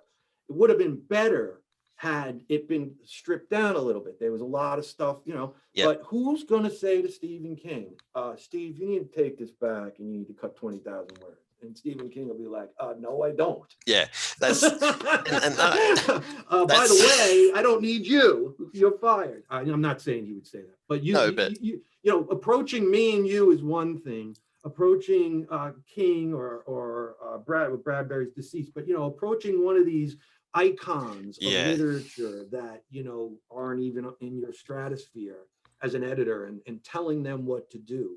Oh, You know, it's everything he writes goes on the bestsellers list. So, you know, maybe you should just be quiet. And does it really matter? No. It comes because back to that whole thing. I still buy subjective. his books. I still love the book. Yeah. Okay, so every page didn't dazzle me like I'm on a merry-go-round at a carnival. You know, so I think we tend to be judgmental more of some people than others. It's Oh really yeah. weird. Oh yeah. That happens in all aspects of life. So Yeah, yeah. you've held up the book a couple of times, and quicksands. It seems like it's different to what to what you've written. You know, Yeah. it's it says there it's a thriller. Yep. Completely different to the Cryptid Club, the Breach. No monsters other than people. Okay, so what made you want to do thriller? What because you've said that you're fan of Cussler, the Jack Reacher stuff, all that. Mm. Is that just like you going? I've always wanted to write this book. I'm going to. So for me, yes, part of it was that. For me, I'm one of the, again, back to King, man, it was crazy. He talks about how it's never one idea, Mhm. right? It's always like two or three. And when you think about it, yeah, that's how we all do it, right? It's rarely one, oh, it's usually a couple of ideas. You say, oh, that'll fit with that, that'll fit with that. So I have wanted to write just a straight thriller for a while, something, dare I say, mainstream. And that's and quickstands is pretty mainstream. It's reach or light. And what spurred it forward was an article that I discovered about the fracking industry in the Permian Basin in Texas, and how it's the biggest oil basin on the planet right now, the most active oil basin on the planet right now. But the interesting piece was the fact that sand in Texas had gone from basically being value, having no value, to being worth, I think, $100 a ton. It was Whoa. worth at the time of my research for the book. So I was like, that's my thing, man. And then I put that to the side and I started putting some other pieces together. And I came up with Quicksand. So, it starts out with our man Ramage. I won't give his story away, but he's got one of these, like all my protagonists. He's got some incident or some Mm-hmm. trauma in his background that makes him a little damaged little boy, like we all are. So he's kind of hiding from the world, driving his truck, but he's still got connections to the FBI from this past. He's a data analyst. He's right, one of these guys who, what's the Wired type guys on Yep. TV. Analyst, tells the cops, "Hey, man," based on the data. But he'd given it up, and they'd kind of let him go because the incident involved him ultimately doing the right thing, even though it wasn't legal. One of those, right? So his truck, he gets mugged, and his truck gets stolen. Okay, and he's left with nothing. He's left in the parking lot with his credit card in his pocket. That's all he's got, and everything else is gone. And that sets him on this little adventure, and he goes chasing after the guys with the truck. He runs into Anna, whose sand is being stolen from her ranch, and off we go on their relationship, on his battle with the local people, the local crime boss, who's Mm-hmm. Man, very original. And that's it. And we see it. It's Reacher light, I would say. It's not as bravado. He's got, Ramage. Ramage, the name came from damage. Mm-hmm. I did a lot of kind of, another thing I learned, right? I never used to think of names. It was like I would just pull names out of my butt when I was writing. It was like, I never even thought of it. But then, as you get more experience, you see that the name appears probably in the book more than any other word. So you're going to have to figure out it's got to have a zip, and it's got to Oh yeah. have, and how are you going to say it? So are you going to go by a nickname? Are you going to go by a last name? Are you going to go by a first name? You may have to make all these decisions. So I had a whole list of things. And ultimately I liked Damage, because he's in revenge mode because of his Yep. truck, everything he's learned to calm himself down, he's shedding because he's pissed off and he wants his stuff back. So Damage, and I said Ramage. So his name is Theodore Ramage. He was named after the president. Speak softly, carry a big stick. But in the book, he goes by Ramage. Yep. And this is the whole adventure in a fictional town called Prairie Home, which is kind of blowing up from this explosion of the need for sand. And Okay. it go on this. It's funny. I hope It's got a lot of laughs in it. You know, I went with it as a series because it found some success and people were really liking it and they were reading it and enjoying it. And, you know, I was like, you know what? There's so much you can do with a trilogy or with having a series of Yeah. books from emotional standpoint and all this other stuff. I'm like, I'm just gonna bite the bullet and do it. And then there's Sandbag, Yeah. the second one, which comes out like 4 months after this one or something. It's written, it's pretty much done. Hilarious. I mean, I get, you know, I'm not supposed to say this kind of stuff about my own work, right? But I'm to the point now where I am comfortable saying it. I'm like, because I know it's good and I know Yeah. it's funny, and I know people. I know people are going to enjoy it. Not that it's good, but I know people will enjoy it, and that's why I wrote it. And then the last one is Too Much Grit, which is not yet written. Okay. There's still a bunch of that. That's what I'm working on now. Yep. The first And act is done, and then I'm going to finish that up, and that'll go in the can. But that doesn't come out until early next year. okay. But good, yeah, that's the basic premise. Humorous thriller, humorous crime thriller. Okay, cool. That sounds good. And if the three, like if the three do really well, are you going to continue with the adventures of Ramage? Yeah, I mean, I wouldn't be opposed to it. It it's funny, you know, that you know, there's something like 28 Reacher novels or something like that, right? And he just handed it off to his brother or Yeah. somebody. He's not even going to do it anymore. And he never grumbled once about having to write the same character pretty much his whole career. But I can tell you that after doing 3, so like the last couple of months have been the months of Ramage, right? So when I decided to do the series, I kind of cranked Sandbag out and I just put it to the side. But the last few months, as this has gotten final proof and I've rewritten Sandbag, so now I'm getting into the new one, I'm getting bored. You Yeah. know, but I think that what could happen though is if it was only a once every 18 months or once every year and a half thing, I could you know, energize myself. I think like right now, I'm just, when I'm done with Too Much Grit, I'm going to be like, I'm going to put it Yep. aside for a year. And I'm not Yep. going to even think about it. And then we'll reevaluate and we'll see. I mean, it's funny. These ebooks allow a lot of things. So at the end of Quicksands, you know, it says, and you know, we talked a lot about James Bond. I stole it from him, right? Says, you know, Theo Ramage will return. There you go. Yeah. Not might, will, right? Yep. And in the ebook, that will be a link, man. You know, bing, right to right to the pre-order page. And Nice. reduced, you know, and the prices is going to be all nice little sale prices Yep. on the second and third books, and then you can, you know, you can give the first book away. There's just so many cool things. So I went this way too because I knew, I was confident that the book would have its day. Yep.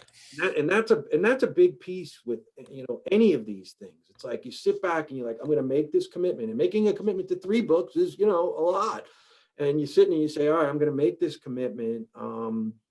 And in all honesty, I didn't make it till after Quicksand was written. Quicksand was done, and I was getting all kinds of amazing feedback on it. And that's when I said, oh, all right, maybe. Yeah. I mean, because I have novels that haven't been published, you know, so it's like, you know, there are novels that no one has wanted, and, you know, they're sitting there and no one wants them.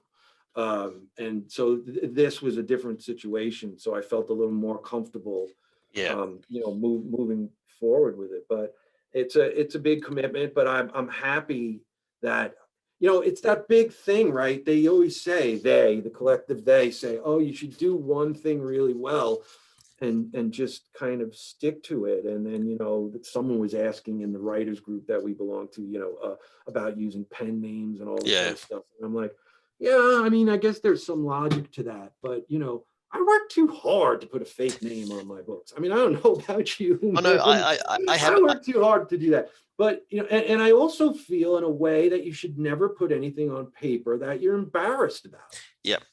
So, and this is extreme horror writers. It's like, oh my God. Yeah. Like, but you have a child someday. I mean, like, I have an 18-year-old daughter. She could care less about any of this, but someday she might, and someday her kids might. And it's like, you know, you put a rape or, you know, something in these things, and now it's like, Grandpa, why did Jody get raped? Like, you know, you don't want to have these conversations. So, you know, but you don't want to think about that stuff either. You know, like a lot of writers would be like, Ed, what are you nuts, man? Blah, blah, you know, and there's a lot of truth to that. You Oh can't yeah. think of it, but how can you not?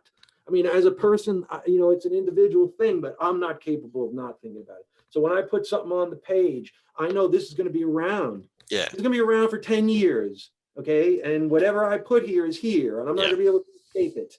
Oh yeah. And you know, if I'm lucky enough to be offered the job of president of the United States, this might kill me. This book might kill my chances. Right? So I like the leap. You get what I'm saying. Yeah, I like the leap to president. But I mean, think about pen names. Hey, am I not qualified? Let's look at the recent past. Oh yeah, no, trust me. Yeah, you are. Compared to the previous guy, yeah, you're definitely. Yeah, right. Okay, I mean, so I'm qualified. So I consider now, as of today, based on that, I consider myself qualified. Hell, I'd be qualified compared to him. Yeah, you're qualified. You are. But going back to but what you were saying about the pen name thing. See, I do write under a pen name. R of Blackstone is not my real name. And the reason is not because I'm embarrassed. You're real. Am I allowed to say it? I know it. I think, right? Richard? Yeah. Oh, yeah. The last name is the problem is my last name. My last name. No one in the English-speaking world can spell it properly. My last name has 6 letters, and no one can spell it properly. Yet Blackstone, everyone can spell. Well, I guess the only reason I can spell it is because I've seen it. Yeah, that's the when you've seen it, and after a while you get used to it. You know, I like that pen name. I think Blackstone's awesome. Oh yeah, it's a great name. It's a great name, and for what I write, it's perfect. That's the thing. Trouble. So question now. So now we're in a land that I know very little about. Has the pen name thing caused you any extra aggravation or problems? And I mean across the board, payments. Taxes, all this kind of stuff. No, because whenever I like contact a publisher or anything like that, it's all I do. I say, you know, my pen. I'm very explicit. My pen name is this. This is my real name, and everyone goes, cool. Like it's never been a problem. Pay you in your real name. Yeah, yep. Everything's done under my real name, and you know, it's not causing me any problems.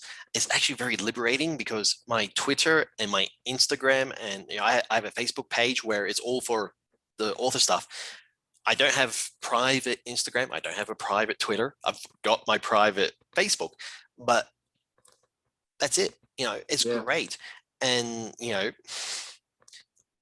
like people can't have this idea, okay, if you've got a pen name, you've got to act differently. Bullshit. You know, the way I am in real life is how I am. Like, this is me. This is it. Yeah. And that makes total sense to me. And then, you know, but what doesn't is when people hide behind them. And it's like, there are people like I have friends. I have very good friends, like you pointed out, in the fringe of this thing for a long time. I have a lot of professional writer friends. And like to make money, they write, you know, like they call it porn. I don't call it porn, but, you know, they call it porn. And they don't want to put their names on this. I guess I get that. But then I would say to myself, write a dinosaur book then, or you know, I mean, like you're putting all this work into it, and I guess I know when you become a professional, it's not all about that. Yeah. But you know, your name, you know, Jonathan Mayberry, he's the one that's always saying it, right? Your name is your brand. Your name is your brand, right? So if my name is my brand, then you know you got to be kind of consistent with it. I would think like all your stuff is Blackstone, so like that's how readers know you. Yep. Which is. Then it means nothing, right? Because it's only a business decision for you. To the average person, what do they care? Like, you know, half the people don't know that the Hardy Boys was written by 50 different people. I mean, like they literally don't even know that. They think one person wrote all that stuff. People don't care. They literally that's it. Yeah. You know? And I mean, the only reason I would like, there are certain things I've kind of gone, I would love to write this sort of book, but I couldn't do it under Blackstone. I would have to do it under a different name if I want to write particular books. Brand. Yeah, and that's it. And then I go, no, that's too much hassle. Just, you know, to have to set up come up with another pen name and do, no. That's easier. What happened with dogs. That's what happens with dogs get 10 lives. It's so different from anything I had ever done. I considered putting a pen name on it, and ultimately I came to the same decision. I was like, no.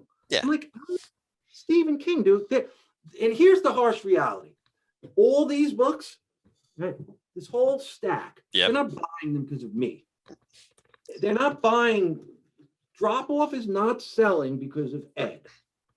Drop Off is selling because of what it's about. Yeah, exactly. And I think people, you know, I think that as soon as you realize that, a whole world opens up to you, and a whole level of professionalism automatically now becomes clear.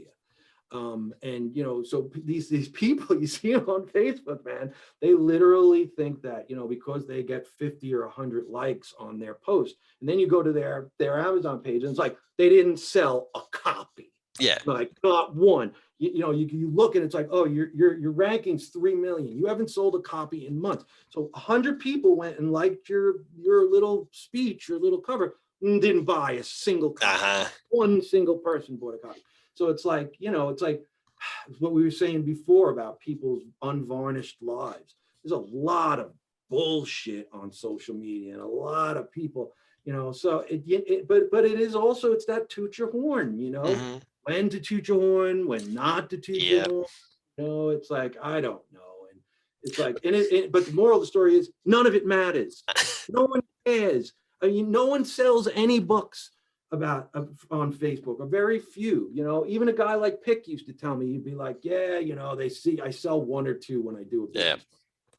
It's like, and then you got somebody, you're bitching that you're putting it in. Well, it's the only reason I'm on Facebook.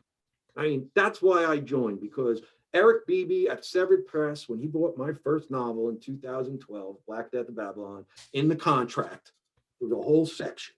You must sign up for Facebook. You must sign up for this. You must do this. In other words, writer, you must participate in the selling of your product. Yep. Oh, big surprise. So, I got on and I did all this. But the truth is it really sells nothing. Yeah. I struggle with social media as far as Blackstone goes. I do struggle with it completely. And maybe one day I'll figure it out. I know there are other authors. You look at like someone like Craig Martell. He's got social media sorted. Gabino Iglesias as well. Like some of these guys, you sit there, go, bastards. You know what it is? My what I see, and this is just my limited perspective, and I try and stay away from it. They share a lot of intimate details about their life. Yeah. I mean, I have friends that I've known for many, many years, and it's like, I could tell you, I mean, I try not to look at the stuff, but when I do, I can tell you what he had for dinner. I can tell you where he got his freaking coffee. I can tell you, oh, he got gas. I can probably tell you how many gallons he put in the tank. It's like, so, but people like this, right? Yeah. So women in Asia, right? You can sign up as a man in Asia and follow a woman all day long. You pay a fee, and you can watch her eat breakfast, and you can watch her work out, and then you can watch her go to work, and you may not interact. And this is not porno, man. Like, she's not getting naked or doing, she's, the guy is like thinking he's like experiencing something, and you pay for this service. So it's like, there are people whose lives, I mean, they started this on MTV like years ago, right? With the cameras in the house. Yeah. People now are just getting used to being on camera at all times in the United States, in public, and I'm sure in the cities in Australia. Matter of fact, I know it's the same. You're on, your face is being, your picture's being taken all the time. And I'm a big proponent of privacy, but I have no problem with that, in public places like that, because of the purpose that it serves. And I'm not doing anything in public. And if you are doing something bad in public, well, then you should have your picture taken. So I don't necessarily have a problem with it. It's when we cross, then we've started to cross a lot of boundaries here in the United States. We have traffic cams now. So you get a little ticket every 2 seconds if you roll through a stop sign, or you make right when you're not supposed to do it, and all this other stuff. And this just is getting more and more prevalent in the workplace. I mentioned I work at a university. I've worked at Stony Brook University for 20 plus years. I'm an assistant dean there. And, the prevalence of cameras from the day I first walked onto the campus to now is, it's astronomical. There is no outdoor space or indoor public space that does not have an eye on it. Yeah. And, that's just how we're going to have to get used to living. Oh, yeah. And I mean, I get that. As far as, like being out there, get it. But the whole thing on social media of you got to share all the time, But you have to. Yeah, right? that's those examples. If you want to be those guys or gals that you mentioned, that's what you have to do. I mean, and it's like, it's a big commitment. And then at the end of the day, when a big writer tells me, I go through all that, and it sells me an extra couple 100 copies a year, I say to myself, I don't need that anymore. Yeah, that's it. Is it for me, it's a case of, okay, I have these moments where I'll be on social media, I'll interact, I'll do the whole thing, and then I'll just disappear, and it's more burnout, social media burnout. Or I say the wrong thing.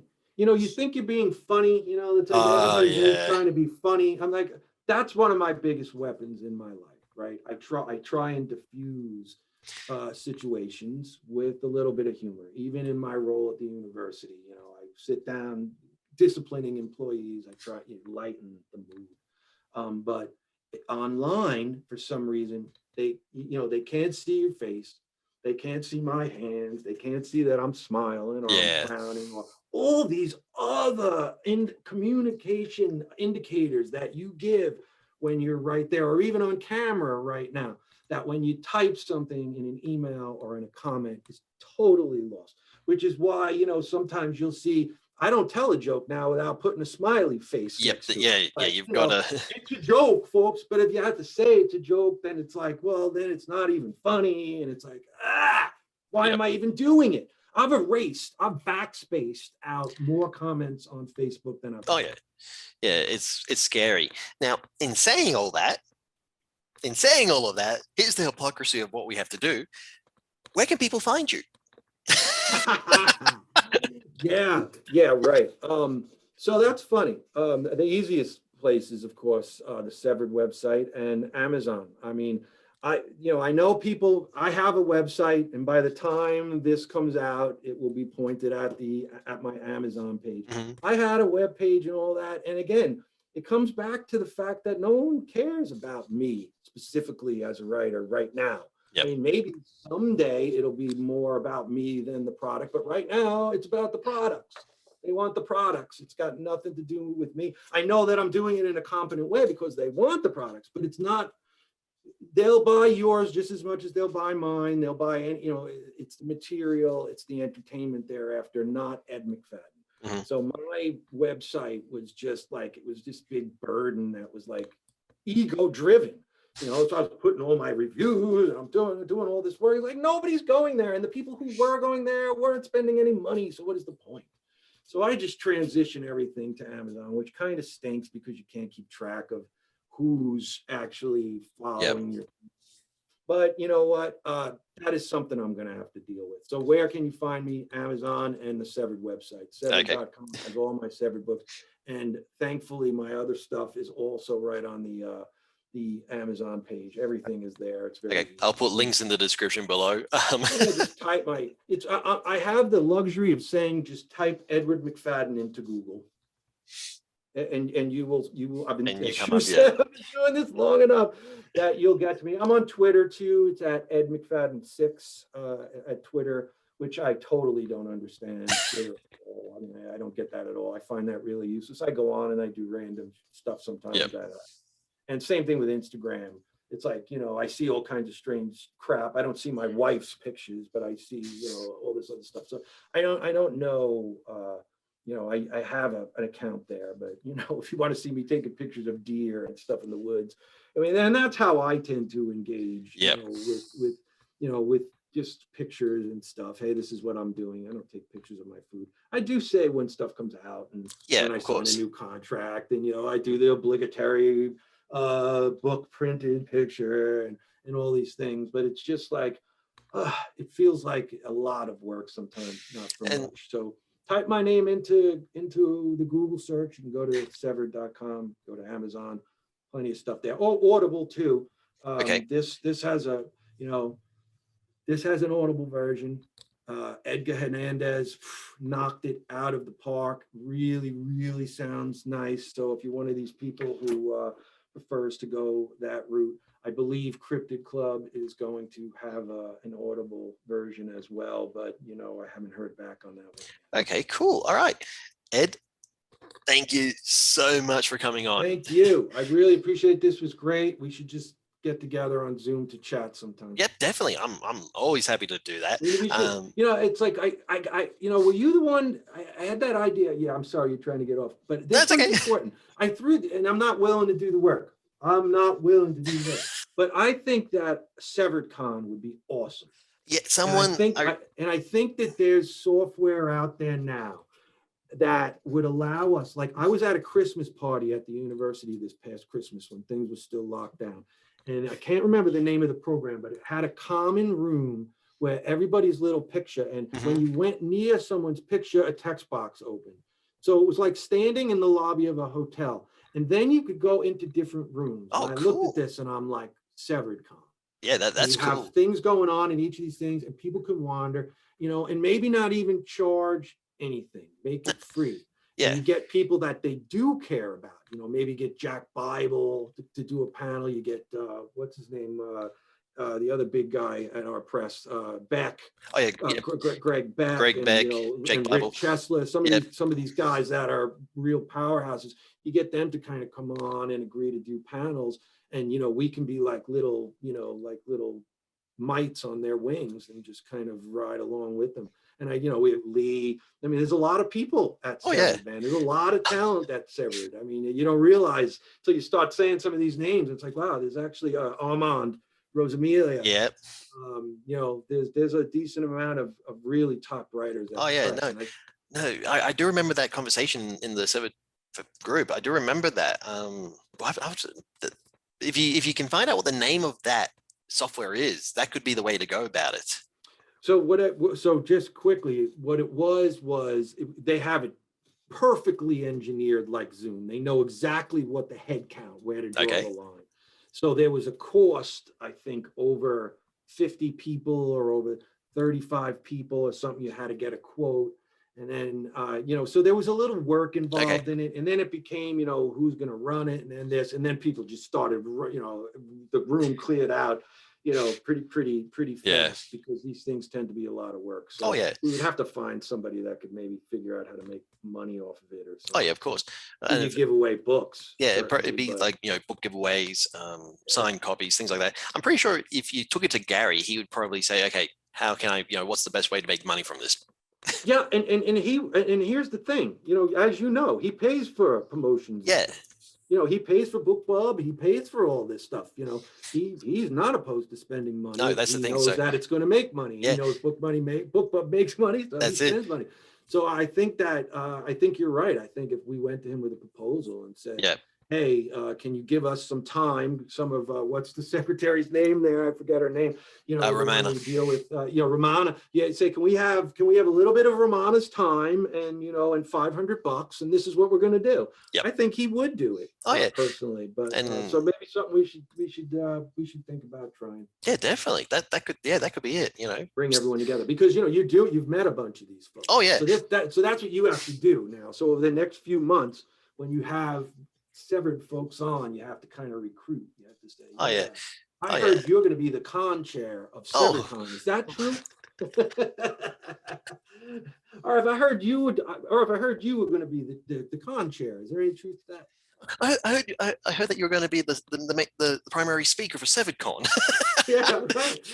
Right. Put him on the spot. You make Jack Bible the guest of honor, or you make Greg or both of them guests of honor, and that's a big badge for them. And then that brings in their people, and they obviously have a lot more people than we have people.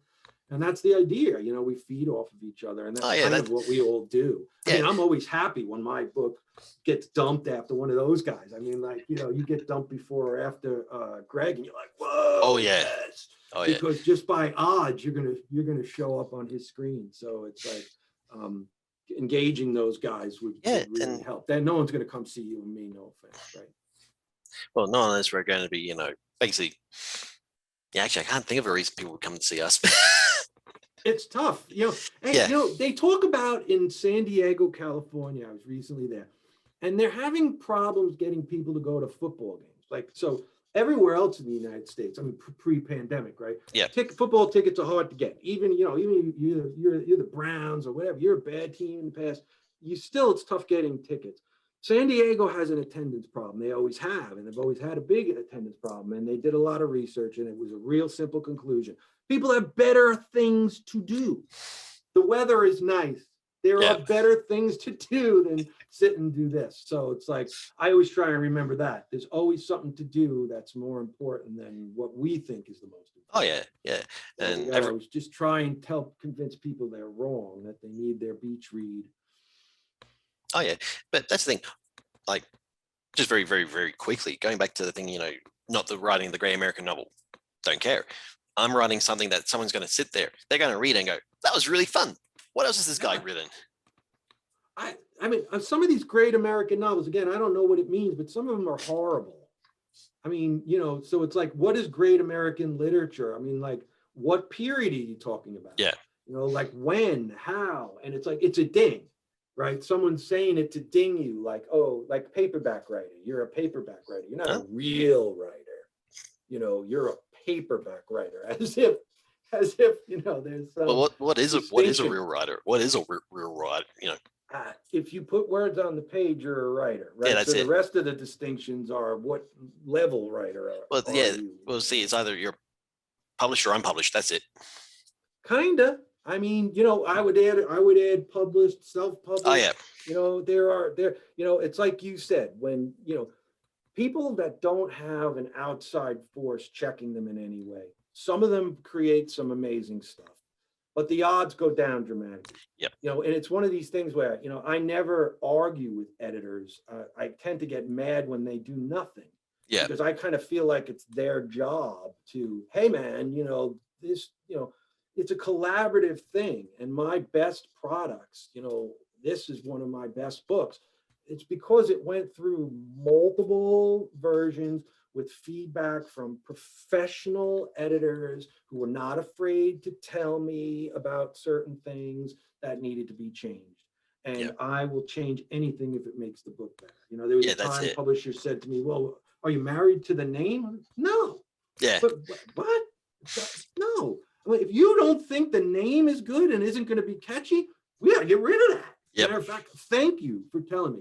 But not everybody looks at it that way. Take criticism is really hard to learn how to take. And Well, see, and it still burns, right? I mean, oh yeah, it still burns, but you got to learn how to take it. yeah.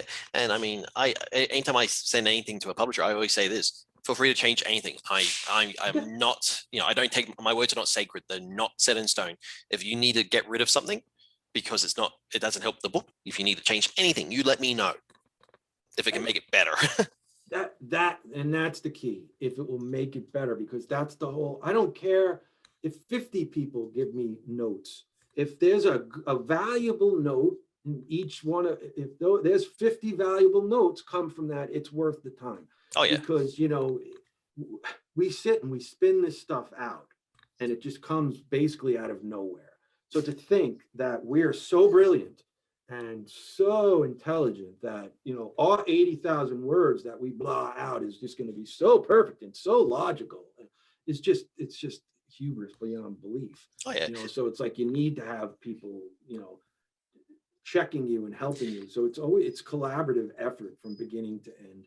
yeah, And depending on the book, yeah. some That's it. books are more complicated than others. Some of these adventure books, they're linear plots, right? They're single protagonists, limited third person POV. And this is what they want. So you get into that rut, and then you can kind of move a little faster. That's it. It's There's always wriggle room, and I mean, Yeah. and yeah, Yeah. And you get more wiggle room, right? And that's the other thing I've learned. Like I tell new writers, you never use LY words, never use LY words. Well, as you get a little more experienced, you can.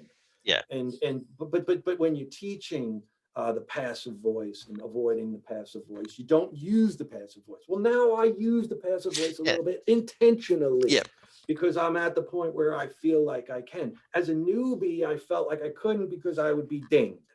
That the editor would be like, "Oh, look at this guy. He doesn't even know. He doesn't even know he's writing in the passive voice here because you're a newbie. They assume you don't know anything yeah. because we don't Oh or yeah. didn't." See, well, that's the thing. I've always had that thing of learn the rules so you can break them. Yeah, right. And that's what King would say, but you have to earn that right. Oh yeah. I mean, if I learned the rules and then my first book I broke all the rules, nah, that's hubris. That's arrogance. Nah, I'm I break the rules. The passive voicing, I do that intentionally and all that. But there's Yeah. certain other rules I'm like, yeah, I'm not ready to break that. And you know what it is? I think it's what I said. It's not even how you feel. It's how you feel other people are going to perceive it. Yep. King makes up words all the time, right? Dr. Seuss, half of his books, the word, tons of made up words. Oh yeah. No one has a problem with any of it. I make up a word. I don't know. Like, Yeah, I don't know. It's like, am I gonna, is every review gonna say that there's a huge misspelling on page 21? Or, it's like you just don't know because there's different assumptions, I think, that yeah, they make. and And there's a familiarity too, right? So like if you read somebody over and over again, you should see, the good and the bad, oh right? yeah, I just edited out before I got on with you. I love snapped his head back like a Pez dispenser. oh that's I don't know cool. where I got that one That's from. good. It's a good one, right? But it's like I'm like, this is the third time in the book, man. No, you get one Pez dispenser per book. That's it. It's like we were watching last night something on grammar, a documentary, and they were talking about exclamation points. Mm. And I'm like, you get one or two a book. That's it. And she's like, what? And I'm like, yeah, I'll prove it to you. And I got up and I went in and I got my computer and I started looking at my manuscripts. Not one or two a book. I'm doing 30, 40, Yep. 50 a book. Now, there was on the documentary, there was some famous novels have, the further you go back in time, the more prevalent it is. So some had 1,500. Jeez. It's like, oh my God, so it's like it's fun done. But Herman Melville, his opinion was there's one in Moby Dick. There's one exclamation point in Moby Dick. One. So it's like, it's like you learn these things. See, for me, exclamation points, I use that for dialogue. I'm not gonna like if it's that's where mine are. Yeah, that's it. Yeah, that's it. And it's normally with names. Joey. Uh-huh. Yeah. It's right? that sort of thing. So I don't count those really. Well, see, in that case, because I avoid exclamation points as far as narration or anything like that. I avoid that because to me, that looks weird and it takes me out of the story. It's people aren't used to seeing them anymore. The documentary was hilarious, and that's what it was. It was one of these Netflix things, one of these shows that does a million documentaries, and one of them was about punctuation. It was the evolution of punctuation, and it was really interesting to look at it, and it made me think because that's how I was taught too. That you stay away from crazy punctuation. I mean, how do you feel about said? Right, that was another one. Like, you should always, Joey said, you should never say Joe, not never, but you should get out of the habit of saying Joey yelled, Joey squawked, Joey balked, Joey, all these, right? We get taught with word rep, not to use the same word. So it's like people, they try and find different words for said, and they try and give emotion to the statement from the word, which is exactly what you should not do. So the argument is you should never really use anything but said. Yeah. Because they should know how the character feels by what you just. Of course, that gets incredibly repetitive and boring. But I stick to it pretty much. Like I say yelled once in a while. I'll say asked once in a while. I strip the dialogue marker whenever I can. That's another thing I learned. But that's hard with audiobooks. Yeah. Then you get the notes back from the voice artists. Well, who's speaking here? Who's speaking here? You never go more than one without having an identifier there. So you try and alternate them, and then you know how this is when you're rewriting. You end up switching this one, which means you have to switch the next one. Yeah. And then, oh look, holy snowball! Well, as far as picking up bodies as it goes. Oh yeah, I hate editing. I really hate it. You know what? I've gotten better at it, and I'm not afraid of it anymore, which is great. I used to be so worried I was going to miss something, and now it's this whole different thing where I just get in the groove, and the book just gets better. That's the thing. Gotten so much better at it, and that I think is a piece. Again, right? We're back to that argument. Pro, not pro. It's like, a pro has the ability to go through their work and bring it to a pretty good level. You always need a professional editor. You always need someone over your shoulder, but you should be able to get it. I mean, you should be able to get it there without. And I mean, for me, my current work in progress, I know for a fact the first half of the book, I'm going to be doing a lot of editing for the first half of the book. I know that already, and I'm not afraid of that. For me, editing is more like I don't like doing it because I really see all the problems. Yeah. And I get disheartened by that. Right. And you see all the decisions you didn't make. Yep. So decisions you put off. You run across that sentence that says, oh, you need 2 paragraphs of blah, blah, blah here. And you're like, you lazy mother. Yep. So that's the thing. And I've got to change the mindset. And I think, I know a lot of other authors who are like that. They're like, oh, shit, I got to edit. I think it's got to be, the mindset has got to be, no, don't think of like, shit, I've got to edit. Think of it as, I'm making the book better. Yeah. No, truly. That's Really, it. I mean, I don't know how many passes you make, but you know, I do at least 3 before an adventure novel gets turned in. You know, something like this, I lost count. Honestly, I don't know Yep. how many times. But you know, a typical adventure novel, novel, thriller novel gets 3 Yep. hard passes, Yeah, I'm the and you same. know, I'm the yeah, same. and that's a lot of work. I mean, but you still miss. You know, Oh I yeah. still miss stuff, and you know, it's funny. You know. People who read it and say they you know they don't see the typos, but that's a good thing because that means they're really in the story. So Yeah. if you're really into the story, you're not going to notice a missing comma or something like that. And it's if only if you're thrown from the story. It's like I was talking about someone the other day. We were talking about the KDP thing. I would love to know. I'd love to see my data, my KDP data for the people who stopped, reading, who picked up the Cryptid Club, for example, started reading it and then gave up. I would love to see that data. I would love to know for Cryptid Club's next life, if it has one someday, at what point Yeah. did most people say, I'm moving on from this mess? You know, that would be beneficial information, but we Yeah. don't have it. No. And I mean, you could ask. That's the thing. You can always ask. They might say no. And that's the worst case scenario. They say no. No harm, no Yeah, foul. yeah, true. Yeah. You know, it's like because they do know. Yeah. All right, because you get paid by the page, so they Oh know yeah. exactly. I mean, people could swipe through books, and you get paid for that. That's good news. So people who read the beginning and the end and skip through the middle, hey, I got no problem with that. Oh We yeah. get paid for the whole book, so Yeah. whatever. But But you but know, it would be good to know. Okay, what point do they stop and then figure out? Okay, yeah, why is this the point? What makes yeah, this because there's point that? usually a reason. Yeah. You know that people you mentioned it before. I forget what you were talking about, but you said, "Oh, it threw me." The exclamation point. Yeah. You're like, it throws me out of the story, and it's like such a little thing can do that, right? I mean, King talks about that again in this book. He says he calls it, calling the monster or something like that. In other words, getting to that point, and this is first draft I'm talking Yeah. about, right? Getting to that point where you have to actually literally create, and you're there and you lull the monster in, bring it in, and then oh shit, I hit that too hard. Now the monster's gone, That right? was. You know, any little Yeah. freaking thing. It's like it's like, and that is how I'm that way for first draft material. I have to have I have to be kind of in the zone to do it. Yeah. Whereas editing, I don't necessarily have to be. But it's like, yeah, that's a big thing. It's like what you got to get to a certain state Oh yeah. Oh of yeah. concentration to do this, and it's like that alone takes effort a lot of times. Oh yeah. Definitely. I mean, this is the thing. I always say that what we get to do, creating stories from nothing, it's an amazing thing. And the fact that we get paid for it is even Mm, better. mm. I think it's, like, should It, be, it is. It is. If you were to, if my English teachers from high school, saw this interview, they would be, Mika, they'd be laughing their asses off oh yeah. because, it's like, and I think the reason would be that they'd be like, oh my God, I didn't think he had the commitment in him to do this. I think that's what impresses people. Like they don't, people I run into, they don't read any of my books. Mm, They don't know anything about any of this stuff that we've just talked about, but they're suitably impressed.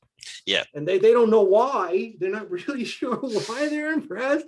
They don't know why, but they do know that they're impressed. And I think that's where it stems from. I Oh think yeah. that it comes from everybody understands what it takes to write one of these things, and even a bad one. Oh yeah. It's still that first novel, and my first one's never been published, and it was a real slog. And then once I got through it, it's almost like free, and it's like, oh wow, so this wasn't that big a deal. And now I look at writing a book in 3-month increments. Yeah, that's Um, it. And I yeah, mean, like every time I finish a book, I go, when can I get the next one? It's it's addictive for me. This is like a it drug. is, and my count is becoming addictive to me. It's like because when I signed the contract for what was it? The one I just signed was number 24. That will be my other one, Crimson Falls, Mhm. which I'm going to write over the summer. It's about they drain Niagara Falls here in New York is one of the biggest falls in the Northeast, and it straddles Canada Yep. and the United States. in 69, the year I was born, the American side of the falls were drained. They built a dam and they diverted the river, and the falls were drained for maintenance so that they could remove boulders and stuff at the bottom because it's such a big tourist attraction. Well, Yeah. they found all kinds of strange shit down there, bodies and all kinds of stuff. So, ding! Yeah, I'm like, all right, that's where my sea monster's coming from. Oh, that's awesome. That's awesome. Right. So I'm writing that thing, next, and I don't even remember how I got off on this tangent. What were we talking about? It's addictive. Oh, right. It's addictive. Right. So you get addicted to that whole thing. It's like, oh, I got the idea. I got the idea. Boom. Yep. And you write the proposal, and now you're writing this book about this, and it is fun, and it's in a way, and it'll become work at some point, as as we've talked about. But that's how this happens, and it's like all these and the book is already there, and it's amazing how that just happens. There's no book, and then there's a book, and it's like, I don't know that you can teach that. I think that just comes from experience. From doing it, and I'm obsessed about that now. So it's like that book will be number 24. Wow. So that's like, and people like 24, even like people like Michael Lamo, like writers way more famous, like 24 novels. Oh my God, blah, blah, blah. Like they can't even. That's a lot of books. Yeah. And so it's like now, it's like for me, I'm like, I'm now driving to 30. I'm pumping towards 30. I want to hit 30 because I never thought I'd get anywhere near 30. Yep. Well, that's the thing. I really, when I wrote my first one, if someone would have said that to me, I would have been like, I'm like, you don't know me, man. That ain't happening. But, like you said, you get, you realize you can do this. And then you say, oh, wow. Other people are saying that I'm not half bad at it. Strangers. Okay. That was enough for me. Oh yeah. It's for me now. It's enough for me right now. Right. But we got to keep growing. And it reduces your feelings of that you're an imposter. Because this is all about, that for me. It's like any type of art. You never really, really know until you have some level of success. That's the only really thing in my mind. People who say, well, I do it for me. Well, yeah, all right. I mean, to me, that sounds like a pretty big cop-out. I mean, you make art and entertainment for people to enjoy. I get people who just do it for themselves. Okay, I don't understand that. That doesn't compute. For me, it's a case of, I'm writing the stories I want to read. I'm writing what I want to read. But luckily, what I want to read, others want to read too. So I get to, it's the best of both worlds. That's what you're shooting for, right? You're trying to tell the best story. And that's what it all comes down to. It's about the story. Everybody will agree on that. You can be the best writer in the world, man. But if you can't put those two great ideas together and execute it in an entertaining way that makes people care about the characters, it don't matter how well you write. Yep. Really, it just doesn't. There's plenty of writers that are very skilled technically that cannot create a story to save their lives, which is why books like, what was that romance bondage book? 50 Shades of Grey. Yeah. Thing is written, it looks like it was written by an adolescent child, but the story was engaging and it became a big hit and people loved it and didn't care. I mean, you've seen some of the passages in that book and you're like, oh my God, how did this person ever think that should go on a page like that? But no one cared. They enjoyed the story and they didn't care about the shoddy writing and the word rep and all these things that, we've been preaching about here for 2 hours. No one cared about any of it. The story was cool and they didn't give a shit. Yeah, that's it. And that's it. On that note. Yep, there we go. I think that's so for all the would-be writers out there, don't give a shit what others are going to say or think. Right. Don't give a shit. That's it, man. That's it. Well, thank you. Thank you very much for having me. This was great. This was a lot of fun. It really my pleasure, and definitely cleansing. Yeah, cleansing in a way. That's the thing. Everyone seems to say that. Everyone seems to have that. They finish the dish just like, that felt good. It's just, you know what it is, man. It's like our loved ones don't want to hear this stuff. My wife doesn't want to hear this stuff. I mean, we have enough stuff. Life is a complicated thing. Daughters, you have stuff. And it's like, so this is like work. To her, this is one of my jobs, and it is one of my jobs.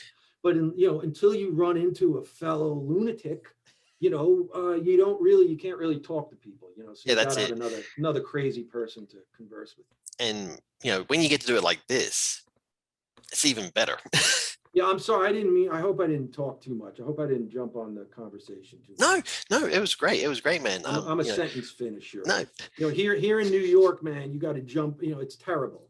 It really is it's terrible. You have to you got to get your word in edgewise. And now with Zoom, it's like, oh my God, people. And I find it in myself. I'm a sentence finisher. So I don't even realize I'm doing it sometimes. I jump in. I'm just so eager to impart my knowledge.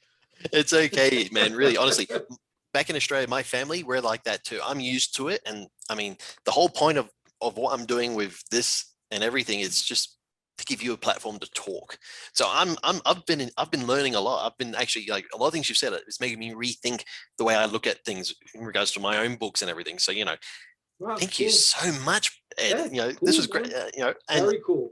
I'm happy to, just, get together and talk just without worrying about recording and anything, and just hang out and, do this again.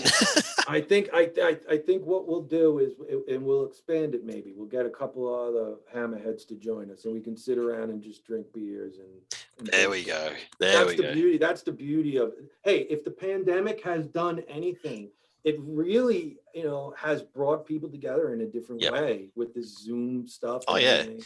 It's In the past, this would have always been just voice. Like I go on radio shows and stuff, and there's no yep. voice.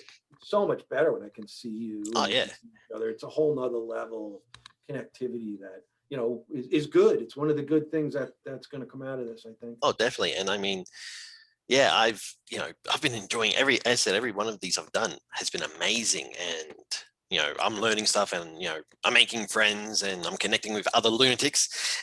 And Hey, that's it. yeah. It's a tough thing to get over, a concept to get over. And because I had a problem with it when I was in the magazine business, I had a lot of friends in that kind of business, and we learned very early on that there was strength in numbers. We used Yep. to share tables at conventions. We were competitors, right? So on the newsstand in the bookstore, we were next to each other. Warren Lapine and I, absolute magnets. We were, but when it came to everything else, we were partners, because at the end of the day, I strengthened him and he strengthened me. Yep. And the field strengthened itself. It's just like Sever. The momentum, our collective momentum kind of lifts us all. And that is a really cool thing. And it's not a thing you can find elsewhere. A lot of places. I'm going to tell you that right now.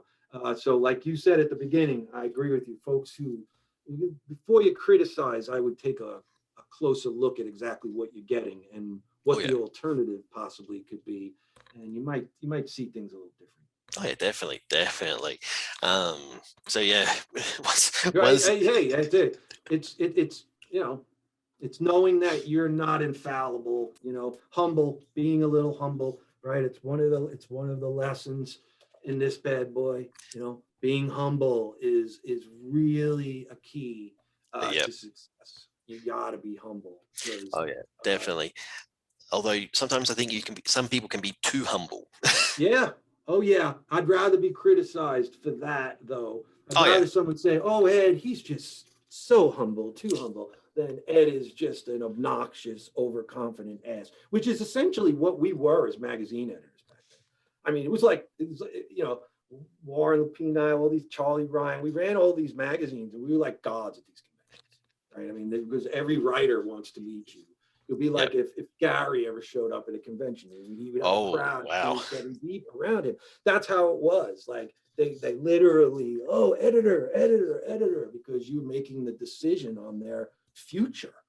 Okay? You control whether that story they wrote achieves success or not. And it's really different when you come in as a writer, because it's crickets then.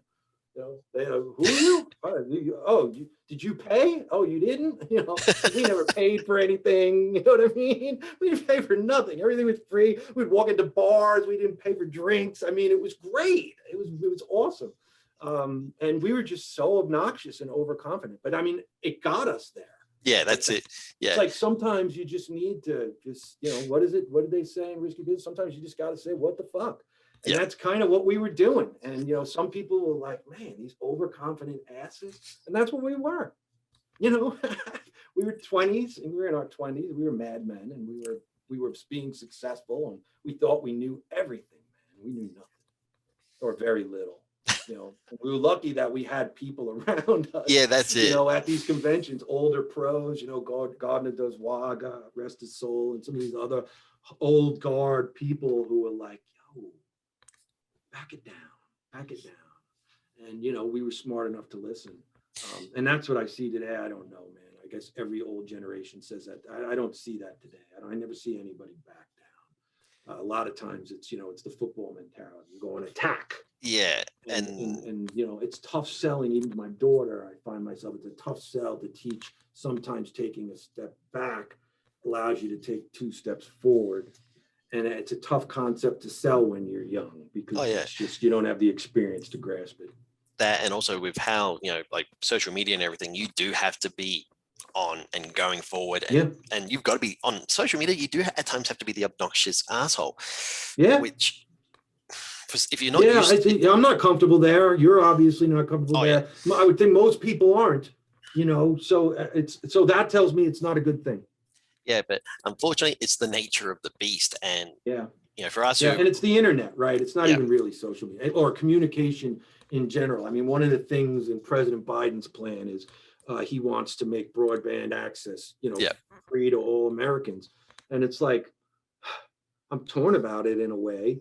I agree with him in a way, but in a way, I'm like, because, a lot of this does come from the internet. But what's happening is there's a disadvantage. So the internet is creating an advantage, as always, for the more affluent in these society, and the people at the lower end that don't have access to quick bandwidth and stuff like that are suffering. So that's the perspective that, the president is coming from. We're talking about this psychological impact, which I think is like this whole different thing, because we talk social media, and it's really about communication, this ability to, and because that creates the need for instant gratification. So, you put your book up on Facebook and you don't get likes in the first 5 minutes. You're like, oh my God, my launch failed. Oh my God. Yeah. And it's totally ridiculous, because we've already established that none of those people are buying your book anyway. Or very few. Or very few. Yeah. Oh, yeah. Anyhow. All right. Till next time, my man. Definitely, Ed. And once again, a big thank you to Edward J. McFadden III for coming on today. You can find links to Ed's work below in the description. And if you have any author you'd like to see me interview, please feel free to put them in the comments. Until next time, boils and ghouls, stay spooky.